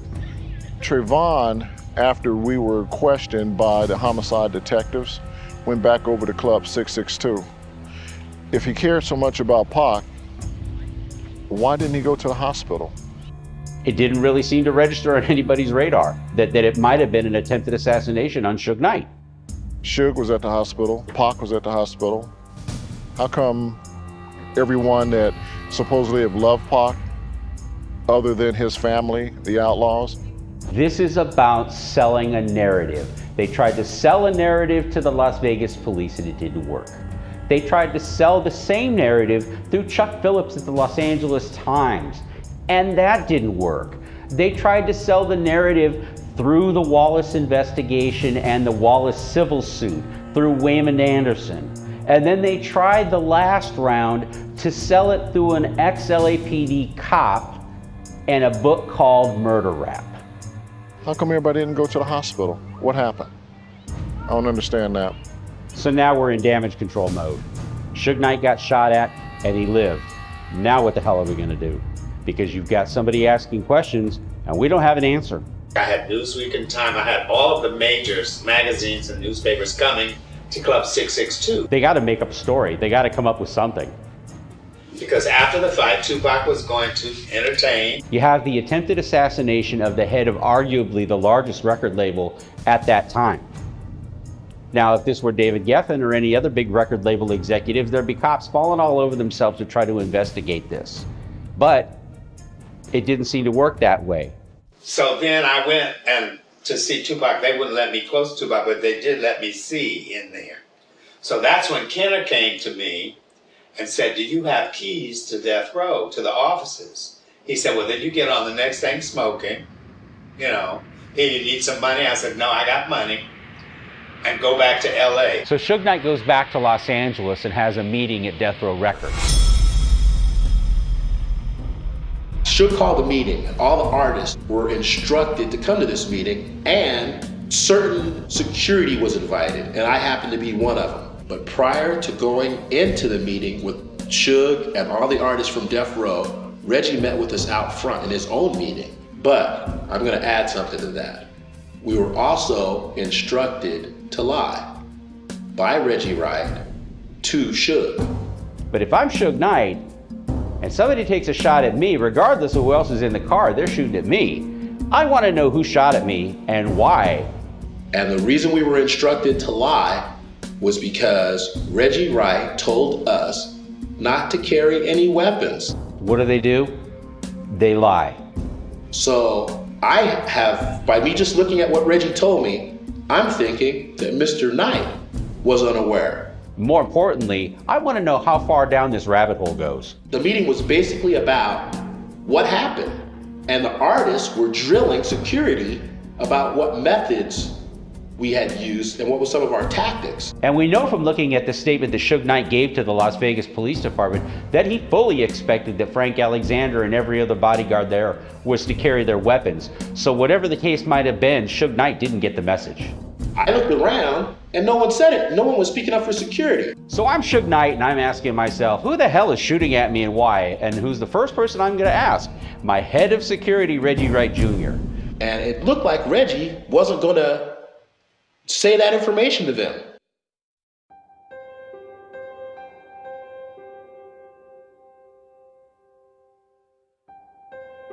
The driver appeared to be hit with fragments in the head area.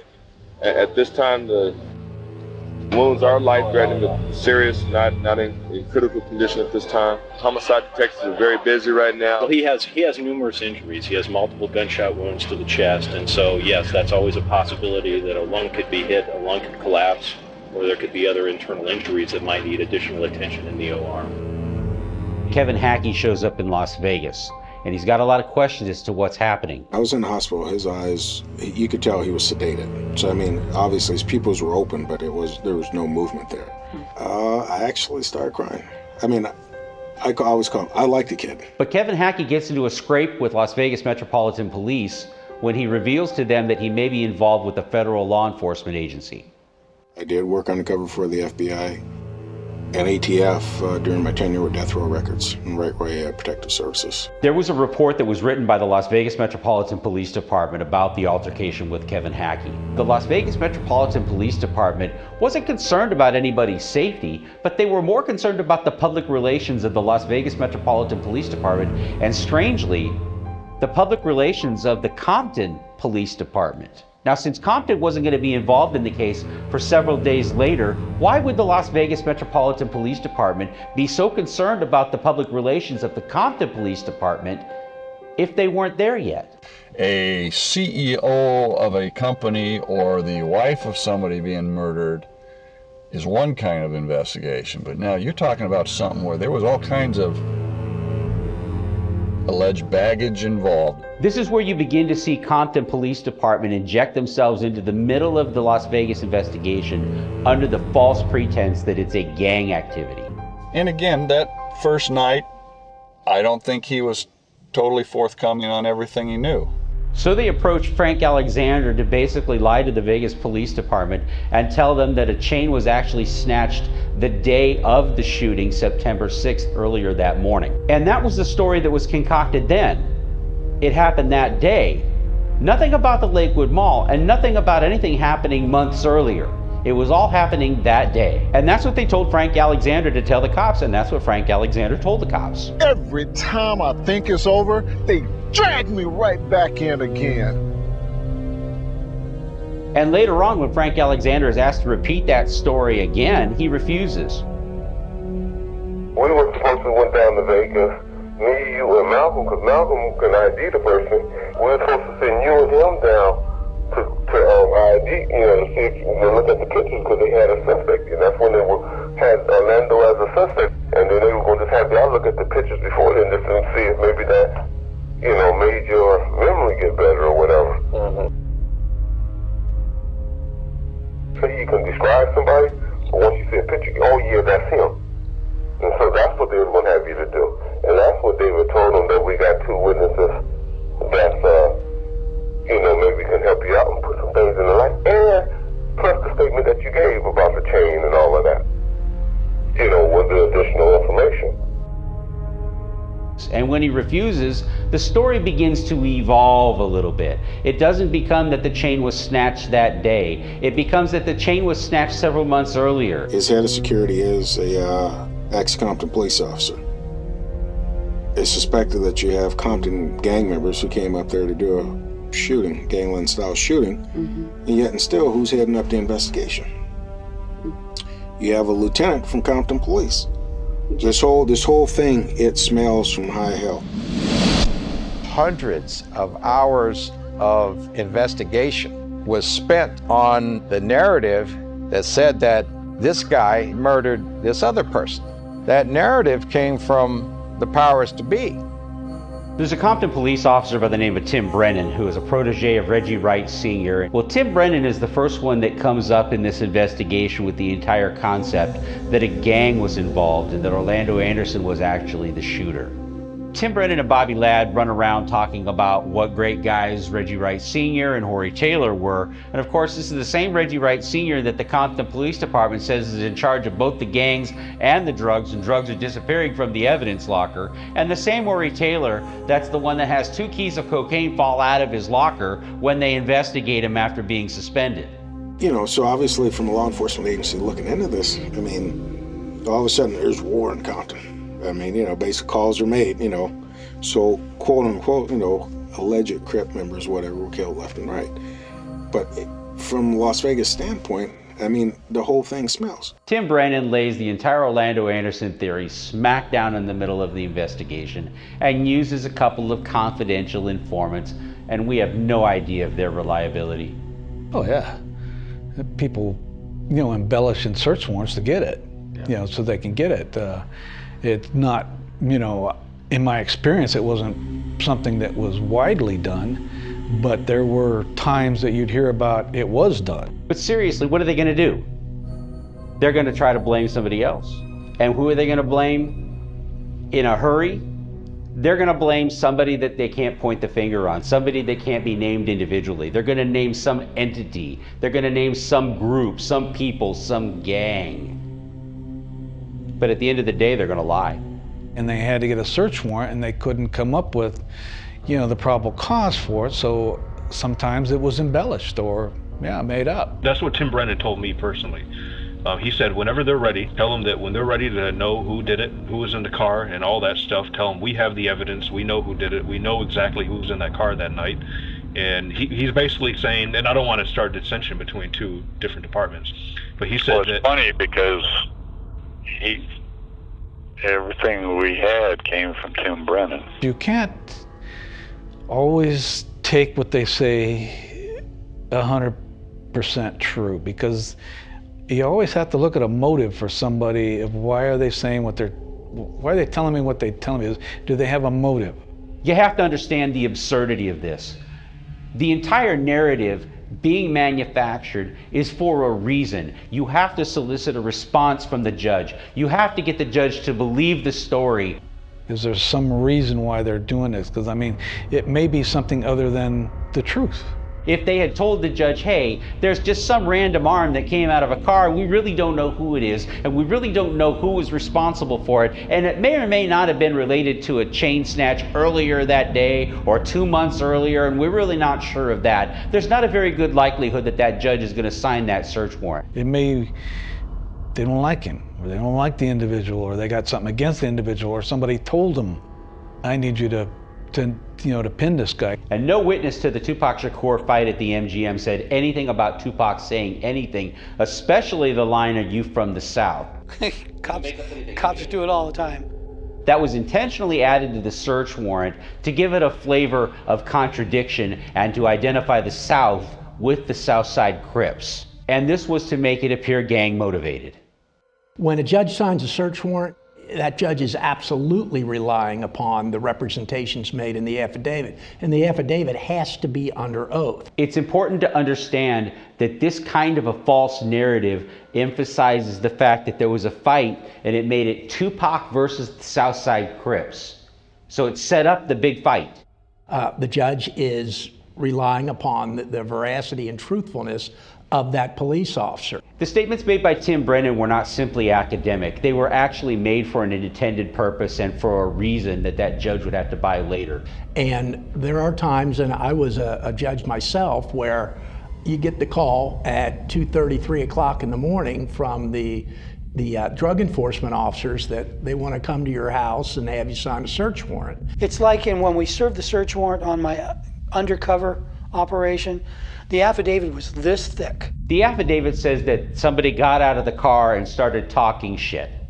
Well, that didn't happen. No witness ever said that that happened. And if you really go back to think about the amount of work that would have involved, it asks a whole lot more questions. And you got to make darn sure as a judge that you're attentive, you're attuned to what they're doing, and you have some clarity. Well, if all your facts are based upon the opinion or assumptions of other individuals and you have no confirmation of that by other witnesses, then you're going to go back and you're going to put your affidavit together and you say, I am swearing to these truths that were given to me.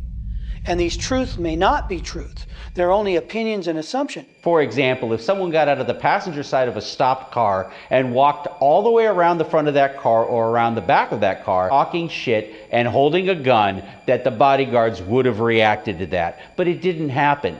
So the detective that is getting the information must be able to confirm or to have other evidentiary value to verify them as truths. In my era, if I was caught lying, it would have been the end of my career. I would have been fired.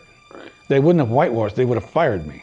Each one of the statements made in Tim Brennan's affidavit that were incorrect were not made accidentally. They were made intentionally. And the reason that they were made intentionally was to alter the meaning of the search warrant. They altered the statement. It wasn't, "Are you from the South?" Tupac said nothing like that. But if you alter it and you say, "Are you from the South?"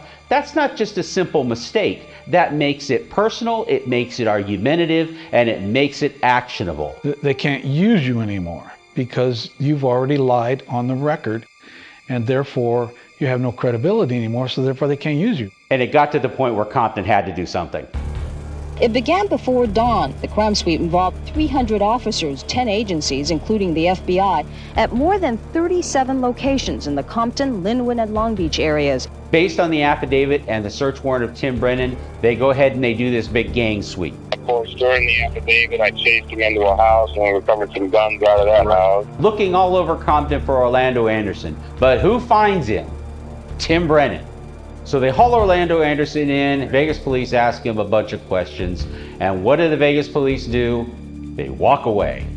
I just don't see the interest. And Tim Brennan and the Compton PD can't figure out what the heck's going on. We're giving it to you on a silver platter, and you're just not buying. I've heard Manning before say that, well, we treat it like every other case, and he doesn't get any special treatment because he is a celebrity, but, you know, I don't know if I buy all that.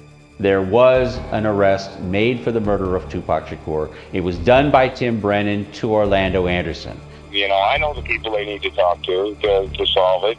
So suddenly the rhetoric starts. Now Las Vegas is incompetent, Brent Becker's incompetent, Kevin Manning's incompetent, everybody's incompetent. The bullshit that everybody said that we didn't do anything, that's so out in left field, they're ridiculous. You know, and that's that. I had some problems between Las Vegas and me because they don't, you know, like what I've said. Right. But, you know, I speak the truth. In the Tim Brennan search warrant, there's mention of several gang members involved, and one of those gang members involved is a gang member by the name of Danny Patton, who also goes by the nickname of White Boy. During the service and the execution of this search warrant, many houses and residences that were involved with these gang members were searched, with the notable exception of one, and that was Danny Patton, aka White Boy. It reminds me of the old statement, don't ask a question you don't already know the answer to. There are a lot of things that no one else knows about. The Vegas Police Department knew exactly what was going on. It stunk to high heaven and they didn't want any part of it. On the way out, Orlando Anderson says to Brent Becker, "Are you going to arrest me?" Brent Becker says, "Arrest you for what?" Do I think we know who did it? Yeah. And the further and harder that Compton pushed the matter, the further the Vegas police backed away and the further that they didn't want anything to do with it. Right off the bat, we're wanting to talk to the guy that's in the car with Tupac Shakur, Suge Knight. And we're working right away with that. And in fact, the night of the shooting, we tried to talk to him, but were refused access to him by members of death row, attorneys. And in fact, it took 3 days to get to talk to Suge Knight. And here's where David Kenner comes into play. David Kenner was a former prosecutor that suddenly, for whatever reason, decided he wanted to start defending criminals, and he became a defense attorney. He was a very good defense attorney. And we kept getting the runaround, yeah, we'll get you in touch with him. Yes, we'll do this, yes, we'll do that. Who was giving you the runaround? David Kenner's office. It was actually an umbrella that covered a lot of the legal shenanigans that were going on at Death Row Records. But understand that any shit can change tomorrow. Compton PD had one more shot at trying to ruin Suge Knight, and that happened in the courtroom. they was able to pull they scheme and their ideas off by me being in prison. He had so many people shook on these streets that, yo, motherfuckers can't wait till he's just gone for good, so they could fully breathe a sigh of relief. Because there's two things that I always say, being from the ghetto, either they're gonna take the money from you, which you'll be OJ, and if they can't take the money from you, they take you for the money. It's y'all motherfuckers that's scared of him. The only way they take you from the money is by you dying, deaf, or in prison. Yo, motherfuckers can't wait till he's just gone for good, so they could fully breathe a sigh of relief. I mean, I feel like they're not gonna rest until Suge Knight is dead or in jail. Tupac Shakur and Suge Knight were kicking Orlando. I seen him standing right there helping. He was about the only one. He made the comment that Tupac and Knight beat him up pretty good. And with that, Suge Knight is sentenced to 9 years in prison.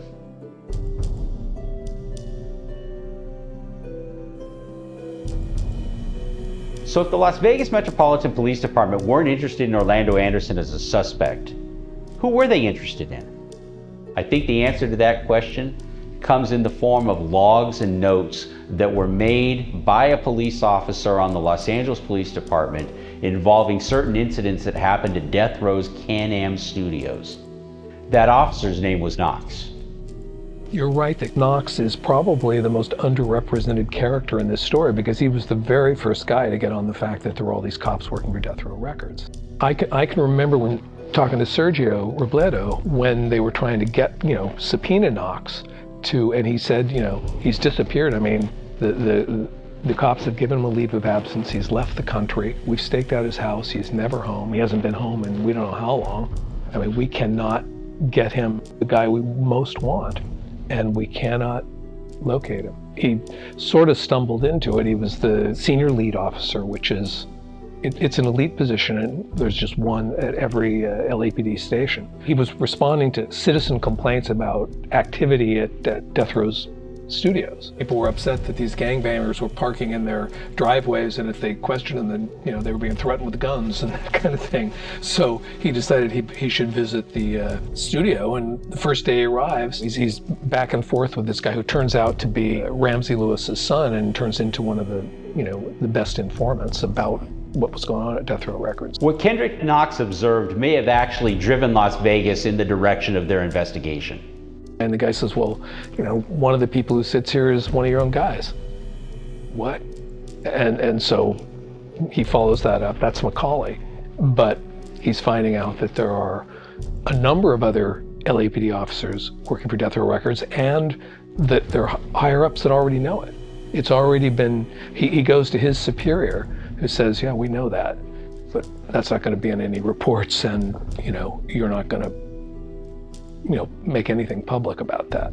So Knox has pushed back a step, but he still is continuing with his investigation because he's got all these leads that are, he's getting into the Tupac case, he's getting into the Biggie case, he's getting evidence that there are cops, there were lots of cops, including LAPD, present in Las Vegas and even on the scene when Tupac was killed.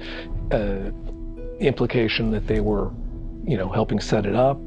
The reason that you've never heard of Ken Knox were because the minute that Ken Knox turned in his reports, the LAPD understood the value of those reports and how damaging they might be. And those reports just disappeared. Well, that was when he really knew this is serious. He took a vacation, I think it was. And when he came back, he found that his computer had been completely erased. I mean, everything. It was blank. They shut him down, basically. They got him alone in a room and threatened him and told him his career was over. The one thing he did do was pass it on to Russ Poole. When I talked to him, it was clear, he'd made his, basically I've made my decision. I decided to save myself. It's not worth, throwing my own life away and, my family, hurting my family for what? To make cases against these gangbangers? One other reason that the Tim Brennan affidavit tended to gain traction was because Tim Brennan falsely characterized a series of gang shootings that happened as a war that was in retaliation for the shooting of Tupac Shakur. Our investigation revealed that some of the motivation for the shootings that occurred in Compton may be in retaliation for the events that transpired in Las Vegas. And in fact, it was stated later that the shootings had nothing to do with the gang war. It's no secret that the Crips and the Bloods were hanging out together and were recording at Death Row Records. But what made it interesting was on the eve of Tim Brennan telling everybody that there was a gang war, 10 Los Angeles police officers showed up at Can-Am Studios to basically hoist a bunch of gang guys out of the studio. What they found was that Bloods were working with Crips at the studio, which was no secret, but that the Crips were East Coast Crips that came from New Jersey. West Coast Bloods working with East Coast Crips. Not much of a gang war there. But even more importantly, if the term East Coast Crips and Crips coming from New Jersey sound familiar, it may be because of something that happened just shortly after that. It was a criminal organization, be like officers working for the Gambino family. Yafufula was a name that a lot of people have thrown back in our faces that we were derelict in doing things. Yafufula was interviewed the night of the shooting. Yafufula gave a statement. People say we never interviewed him. He was interviewed. And the big thing is everybody says that he said he could identify the shooter. No, he did not. He never said that to us. He said he might be able to identify the driver. That is what he said. And we tried to reach out to re-interview Yafufula. Well, next thing you know, we're getting notification from, I think it's in Orange, New Jersey, if I remember right, that he's been murdered in a housing project or something like that over some drugs. The problem was, this is a big country. People go wherever, you know, we don't have tracking devices on them. So we have to depend on people that we know we can get in touch with to try and reach out to them. Immediately after the Yafufula shooting takes place, Compton police and Las Vegas police make it known publicly that the shooting has absolutely nothing to do with the death of Tupac Shakur. Well, that's not exactly true, because the FBI went back several years later and interviewed the New Jersey detectives that worked the Yafufula shooting, and they said that the Yafufula shooting was done execution style, in the style of the mob. The Compton police and Death Row Records had two big problems. Number one, they still weren't able to convince the Vegas police that Orlando Anderson had anything to do with the murder, and Reggie Wright was having trouble trying to convince Frank Alexander to go back and repeat the same lie that he had told Vegas police earlier in the investigation about the chain snatch that occurred that day. You were supposed to went down to Vegas, me, you, and Malcolm, and plus the statement that you gave about the chain and all of that. You know, with the additional information. The LAPD had just come out of the Christopher Commission, which was started by the Rodney King beatings, and it had everything to do with police misconduct. So police misconduct was nothing new to the Los Angeles Police Department, but to also have it involving gangs and having it involve an agency that's dealing in drugs like Death Row would have made a serious black eye for the LAPD. The LAPD was basically in cover-up mode, you know, self-protection. Kevin Gaines was in Las Vegas from 2 days prior to the shooting of Shakur until 2 days after the death of Shakur. So what are we gonna do? We're gonna galvanize this into the public mindset. We're gonna make sure they don't forget the Southside Crips. We're gonna make sure they don't forget Orlando Anderson. We're gonna make sure they don't forget this is an East Coast, West Coast problem. And we're gonna do it in such a way that it's big and outrageous and you will never forget it. Fire department, go ahead. We don't fit back to Wilshire. What's wrong? We're man shot in our car right now. Okay, they drove up next to us and just shot us the car on the passenger side. Okay, somebody's already on the way. Hey, you hear me, baby? I'm standing outside of the Peterson Auto Museum, the site of the Wallace killings. And you know, they did it. Christopher Wallace murder and the corresponding blame placed on Suge Knight as retaliation for the Orlando Anderson shooting moved light years towards legitimizing the cover story cooked up in September of '96. But in a missed move, the Los Angeles Police Department allowed a rogue felon ex-cop to tell a cellmate the details of how the Wallace killing actually went down. The LAPD tried to hide this inmate's testimony because they had used the same informant's alleged credibility to exonerate at least 5 LAPD officers, and they knew he was not just another jailhouse informant. What you're about to hear was worth $1.1 million to the LAPD to hide from the Wallace family. That's what the judge fined the city for not letting this go out to the public.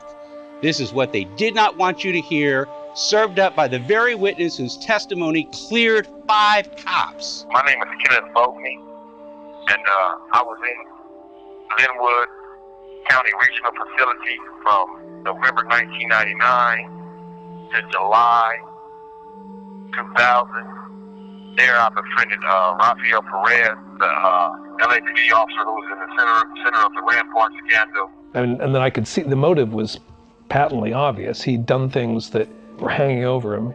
He could have gone to prison for the rest of his life. He could make a deal to get out from under that.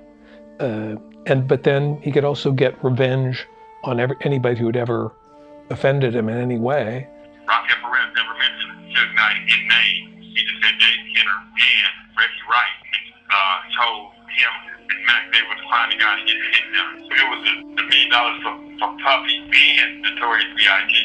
I cheated on my employer, and I cheated on all of you, the people of Los Angeles. From what I was told, he gave almost $250 grand, up front, and they owed him $750 grand on the back end. They'd completely hidden Boagny from, so clearly the LAPD took it at least that seriously, that they would hide all mention of Boagny. The real break in the case was the arrest of David Mack for a bank robbery out in Los Angeles. David Mack was an LAPD officer. He was arrested for one of the biggest bank robberies in LA history, which he was caught on film committing. It's been said publicly that David Mack was actually the introduction of the concept that LAPD cops were working for Death Row Records and were working for Suge Knight. And that's not true, because long before David Mack ever robbed that bank, Ken Knox had logs that clearly spelled out who was working for Death Row Records, and those logs were published to Los Angeles Police Department's Internal Affairs in June of 1996, even before the Shakur shooting took place. They did a search warrant on his house for the bank robbery. He owned a black SS Impala, and that's the same vehicle that was used in the killing of Biggie Smalls. There's a number of clues that connect David Mack possibly to the killing. Perez was just along for the ride at the time, going to Death Row meetings when Reggie White, he was pretty much Mack's sidekick at this time. They went and got Amir to get the job done. And Mack had already knew Amir from being from the Nation of Islam, and they went to school together. He was already an assassin for the Nation of Islam. So Amir Muhammad comes into the story. Russ Poole sees that he's had one visitor. He identifies who this person is, but he basically was trying to cover up who he was. Well, that's suspicious, obviously. And then he looks at the driver's license and sees that the picture looks a lot like the composite drawing that was made of Biggie's shooter. LA Police Detective Greg Kading came out and said that the reason that Amir Muhammad put a fake social security number on the inmate visitor application when he went to visit David Mack was because he did not want his identity stolen. His explanation was that he was aware that inmates and other people would be able to view or access that log, and he didn't want his identity stolen. This hardly sounds like a professional killer. And he bought that as a culpable explanation. Well, the fact of the matter is, if you're putting your true date of birth and your true address and your true name on the application, you have more chances of identity theft than just a social security number. If you're really that concerned about your identity being stolen, you should use a fake date of birth. You should use a fake address. But he didn't. He used true information, and the only thing that he embellished was his social security number, and you'd ask your question, why? Well, it's really simple. The social security number is the only thing that's not with you when you get your ID checked. Amir Muhammad in Orange County, under yet another one of his assumed identities, this time he changed himself physically. He had a shaved head now. Didn't look like the Muslim with the fade haircut anymore. He had a shaved head and a beard.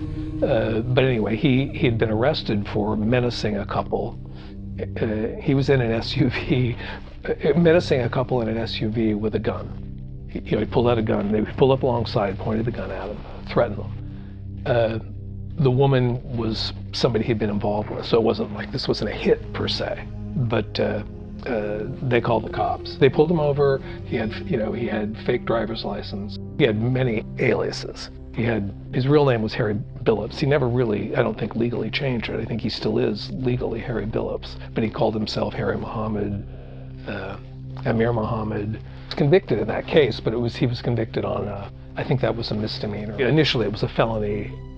They pleaded it down, but a lot of the reason that he got off was that the couple, who were the only witnesses, a week later, were found shot to death. It was ruled by the coroner a murder-suicide. The whole thing seemed dubious to me. This happened well after I wrote Labyrinth, and I found out about this, so I didn't follow it all the way. Somebody should. I told you that this cat was coming to kill us or try to get at us that night. I told you I had intel. The night that Notorious B.I.G. was killed, LAPD officer James supposed to cut off both cars, where Biggie was in the car and Sean P. Diddy was in the car. James was supposed to cut both of them guys off. I told our driver, Kenny, run this next 3 lights. Run the light, Kenny. Kenny ran the light, Big stopped at the light. Big get killed. Wasn't meant for him, bruh. The whole job didn't get done. One of the guys got away, of course, Sean Combs got away. He also told me later on that he found out that James was working with Internal Affairs. He couldn't tell Internal Affairs about that, but he was informing them on a lot of other stuff. So what exactly was Kevin Gaines doing out on that special assignment in Las Vegas? Perez said that was the reason he was killed. No, it wasn't an accident. He goes, do you have any regrets? I says, yeah. And he leans forward again. He goes, you regret shooting him? I says, no, I regret that he's alone in the truck at the time. Figure that one out. Did you hear that? Alone in the truck at the time. I could have killed a whole truckload of them. And would have been happily doing so. Derwin and his buddy Kevin Gaines were best friends and running partners. That's how Gaines knew who I was, basically. Henderson was a probationer of mine. And I'd seen them one night in Hollywood. And remember, I had long hair driving a fucking Buick Regal. And I'd seen Henderson in traffic, and we stopped nose-faced. I was going south, he was going north. He had another male black in the car with him, but I didn't pay attention to that guy. I was talking to Derwin. We were partners, and we were saying hi to him and talking to him. Turns out Gaines was with him. They were running partners. That's how Gaines knew me. Reggie Wright and Dave Kenner informed Mac and Perez that they weren't going to pay for the whole contract, and therefore they had to do the bank robbery to get the money to pay Amir, because Amir was real upset about it. He wasn't taking no for an answer. He wanted his money, and the only recourse was for Dave Mack and Rafael Perez, along with Sammy Martin, to do this bank robbery and get the money to pay Amir, which is the reason why the money wasn't recovered. Have you had any conversations with Perez at all, either over the phone or in person? No. No conversations about what's going on? No. How about with Sammy Martin? Have you had discussions with Sam Martin over the phone or? No. If the guy has all these girlfriends or whatever, I mean, I wouldn't want that being in the paper on me, so whether that's true or not, I don't see how that. But what's your feeling about him having a girlfriend that's a dope dealer? Well, I think obviously if that's true, that's there's a problem with that. Okay, what's your feeling about him stealing 3 kilos of cocaine out on the streets and or out of the property? Right from the get-go, detectives believed somehow Death Row Records was involved. Phil Carson was committed to this case. I mean, he had made a case. I mean, he was ready to make arrests. He was convinced that Mack and Muhammad and other LAPD officers had been involved in setting up Biggie's murder. He was all the way in on it. He was ready to file, but his superiors, basically blocked him and eventually took him off it. Just like Kenneth Knox, he was right there, ready to make a case. He was told no. So Carson, basically just like Knox, to save his career, backed off.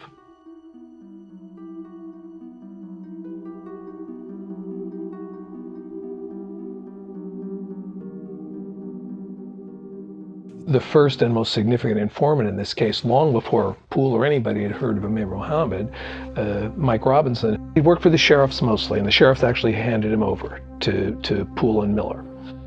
But and they said, this guy has made cases for us. We've gotten murder convictions, almost entirely based on his. At least we wouldn't have gotten them without him. He said right away that he knew the killer was somebody named Amir or Ashmir or something like that. I've had cases where I've had individuals confess to a crime, and I go, I know you didn't do it. I know you didn't do it. Why are you telling me you did it when I know you didn't do it? It's, well, it's because their brother did something to somebody in that gang, and the gang said, you got to make up for your brother, so you got to take the hit on it, and they wouldn't relent. They're actually doing prison time for something they didn't do.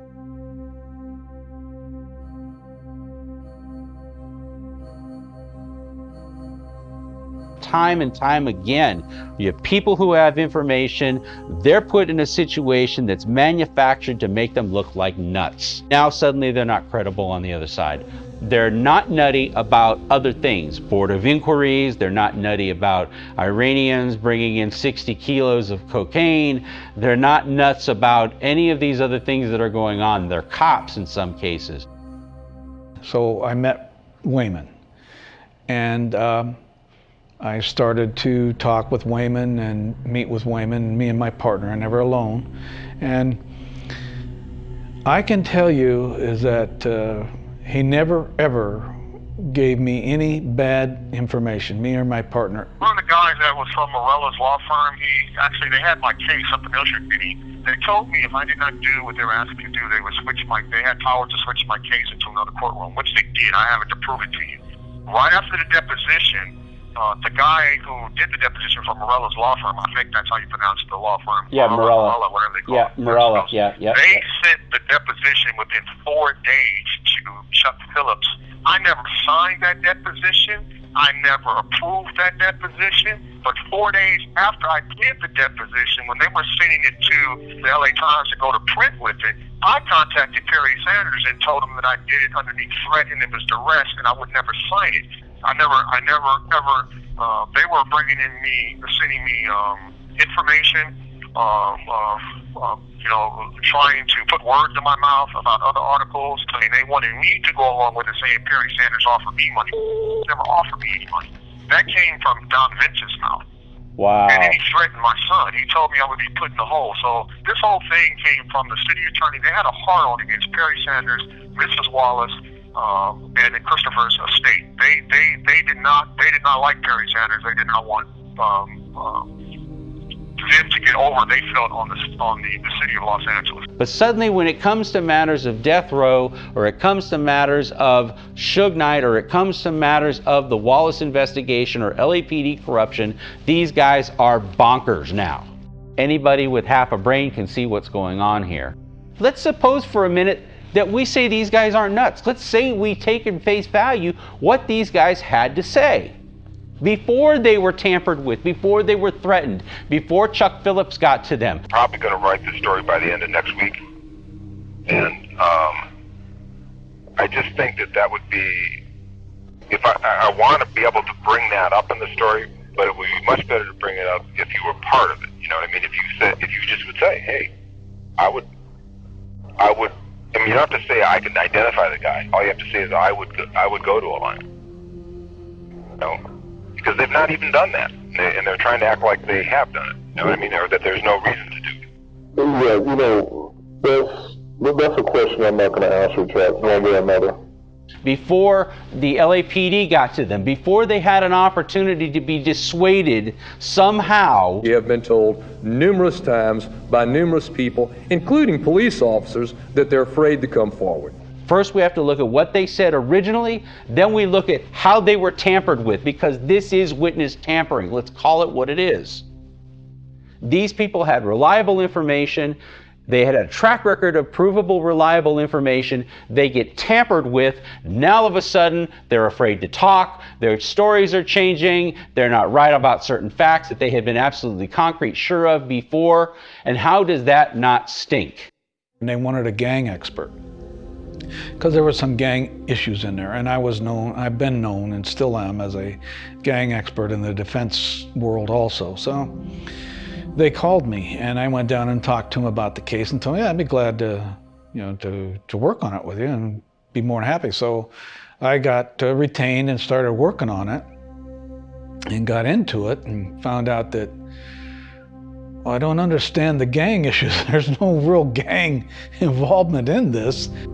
And I'm basically there as a police practices expert at that time in court. And so they're having discussion and testimony about, informants and things and Kading and all that. And he's up there and testifying went on. And then the defense calls me and I get on the witness stand and they're asking me. And I said, yeah, this is how you deal with informants. This is a department protocol, and there's a manual. There wasn't when I was on, but there is now.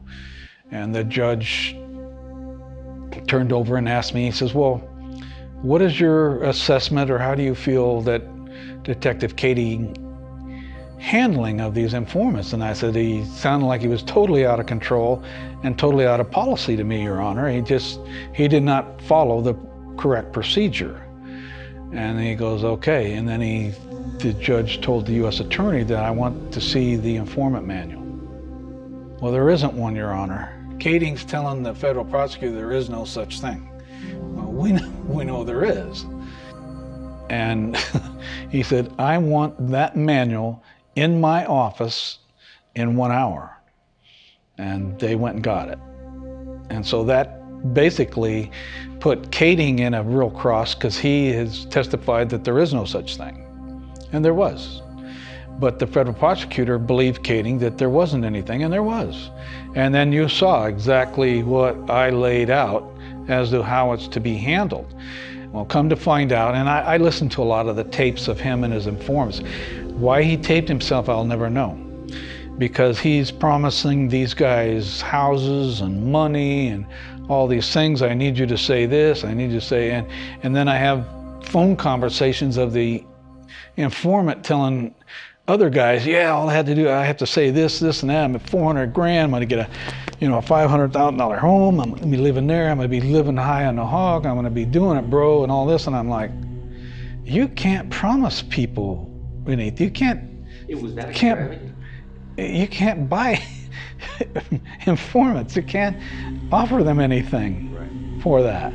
You have to tell them that I can't give you any. I have no authority to give you anything. I would believe that. If someone, you're going to get $500,000 if you testify like that. Who would believe him anyway? I mean, really, are they that gullible? Well, it was on tape.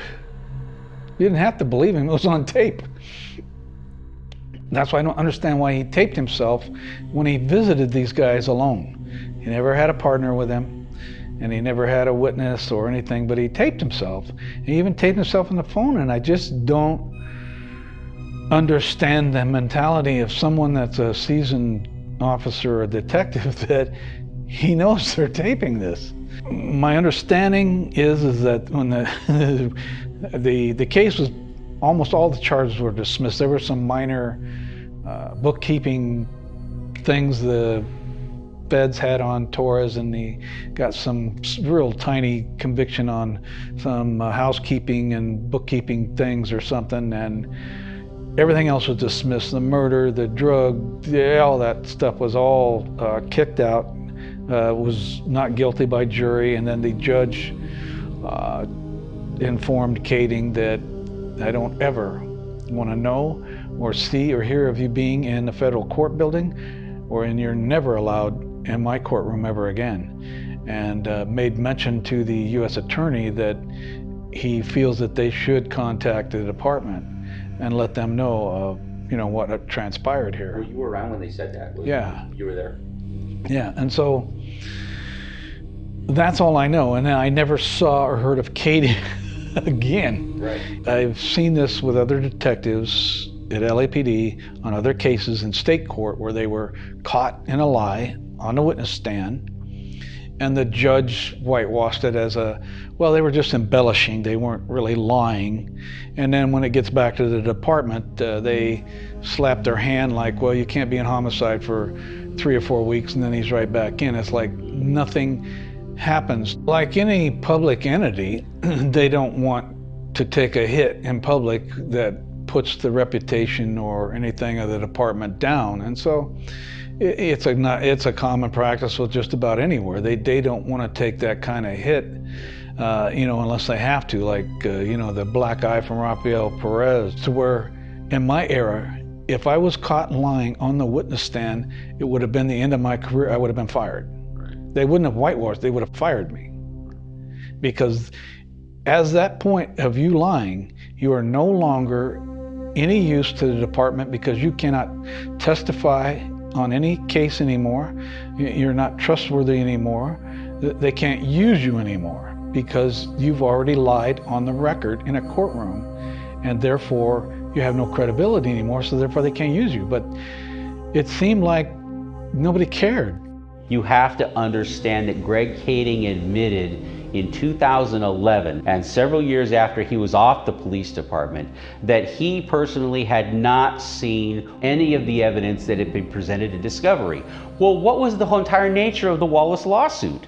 The entire nature of the Wallace lawsuit was that cops were involved, and that David Mack was involved, and that Rafael Perez was involved, and that Amir Muhammad was involved. That was the entire scope of the Wallace investigation. So if you're a detective and you've seen nothing that puts forward any new evidence or any new information to support that theory, how in the world can you say you've actually investigated it at all? If you do not include Box B along with Box A, and explain everything in those boxes, of course, you're an incompetent investigator, 1. 2, you're a fraudulent investigator, and you've just disgraced the law enforcement code of ethics. Greg Kading and some other people that he was affiliated with put that letter online, and then started immediately saying, oh, how ridiculous this is. Oh, here goes RJ Bond again. But again, like I said, nobody really has come back with other than, oh, that's silly. You haven't considered Box B and the evidence in there. That could refute and change everything. So your investigation is not complete. I've talked to the U.S. attorneys out here that had that Kading case, and he's like, his name is Mud.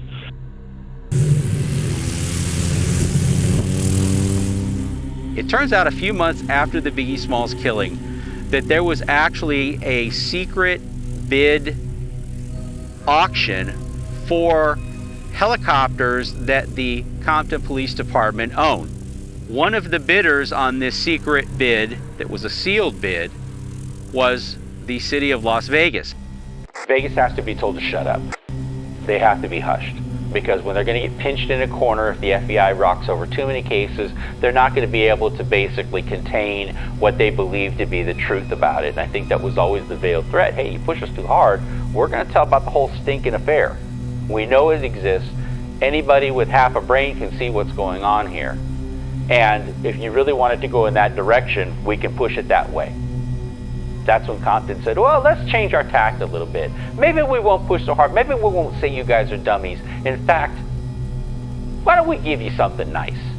Why don't we treat you good? Why don't we give you something that you can turn around and flip and make a little bit of a profit on? The city council just knew that the helicopters were to be declared surplus. The city council has no idea what helicopters do, and they're not in the helicopter business, so they wouldn't know how much these helicopters were worth.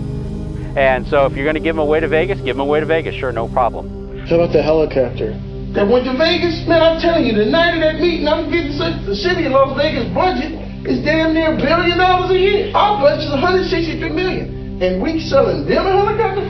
We had a 4-seat jet helicopter cost $1 million. And you're talking about a helicopter? Give me a break. From the looks of it, it doesn't appear that that transaction was actually sanctioned in any kind of a city council or budget meeting in the city of Las Vegas.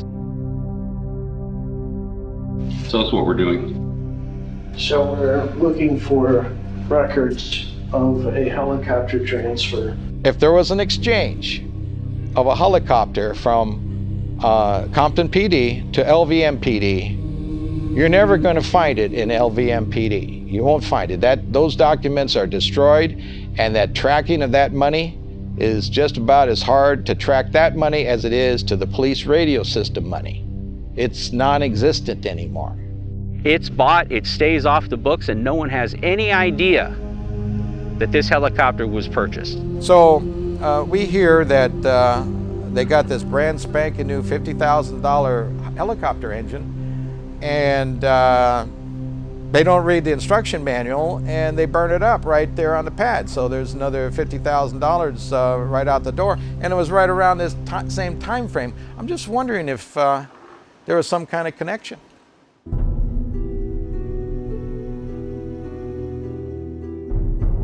This wasn't a grand conspiracy, but rather a few individuals that were very good at gaming the system. After Tupac was dead, and having missed their opportunity to kill Suge Knight, the conspirators put him in prison so they could rape and plunder Death Row Records. They were able to sell most of their crimes, leading up to the murders, as a gang thing that was unsolvable.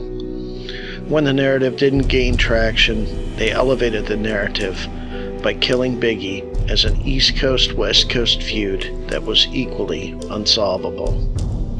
They sold this narrative through Tim Brennan's affidavit, then they sold it through Chuck Phillips' LA Times articles. As the truth began to emerge in Biggie and Tupac and the Wallace civil trials, they suppressed the truth in the first trial and used Wayman Anderson to sell the narrative and derail the second trial.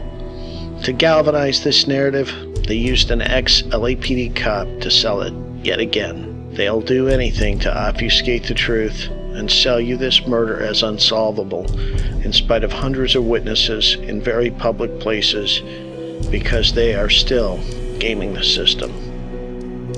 I don't take any criticism of the Los Angeles Police Department or any criticism against law enforcement lightly, because my family was a family of cops. My grandfather was on the Los Angeles Police Department. My father was on the Los Angeles Police Department. I knew cops every day, and it makes me sad to think that these people that are involved in these crimes have sullied the reputation of great men and women that are out there, because there are a lot of them out there. The only way police misconduct can occur is if it is condoned and tolerated by upper police management.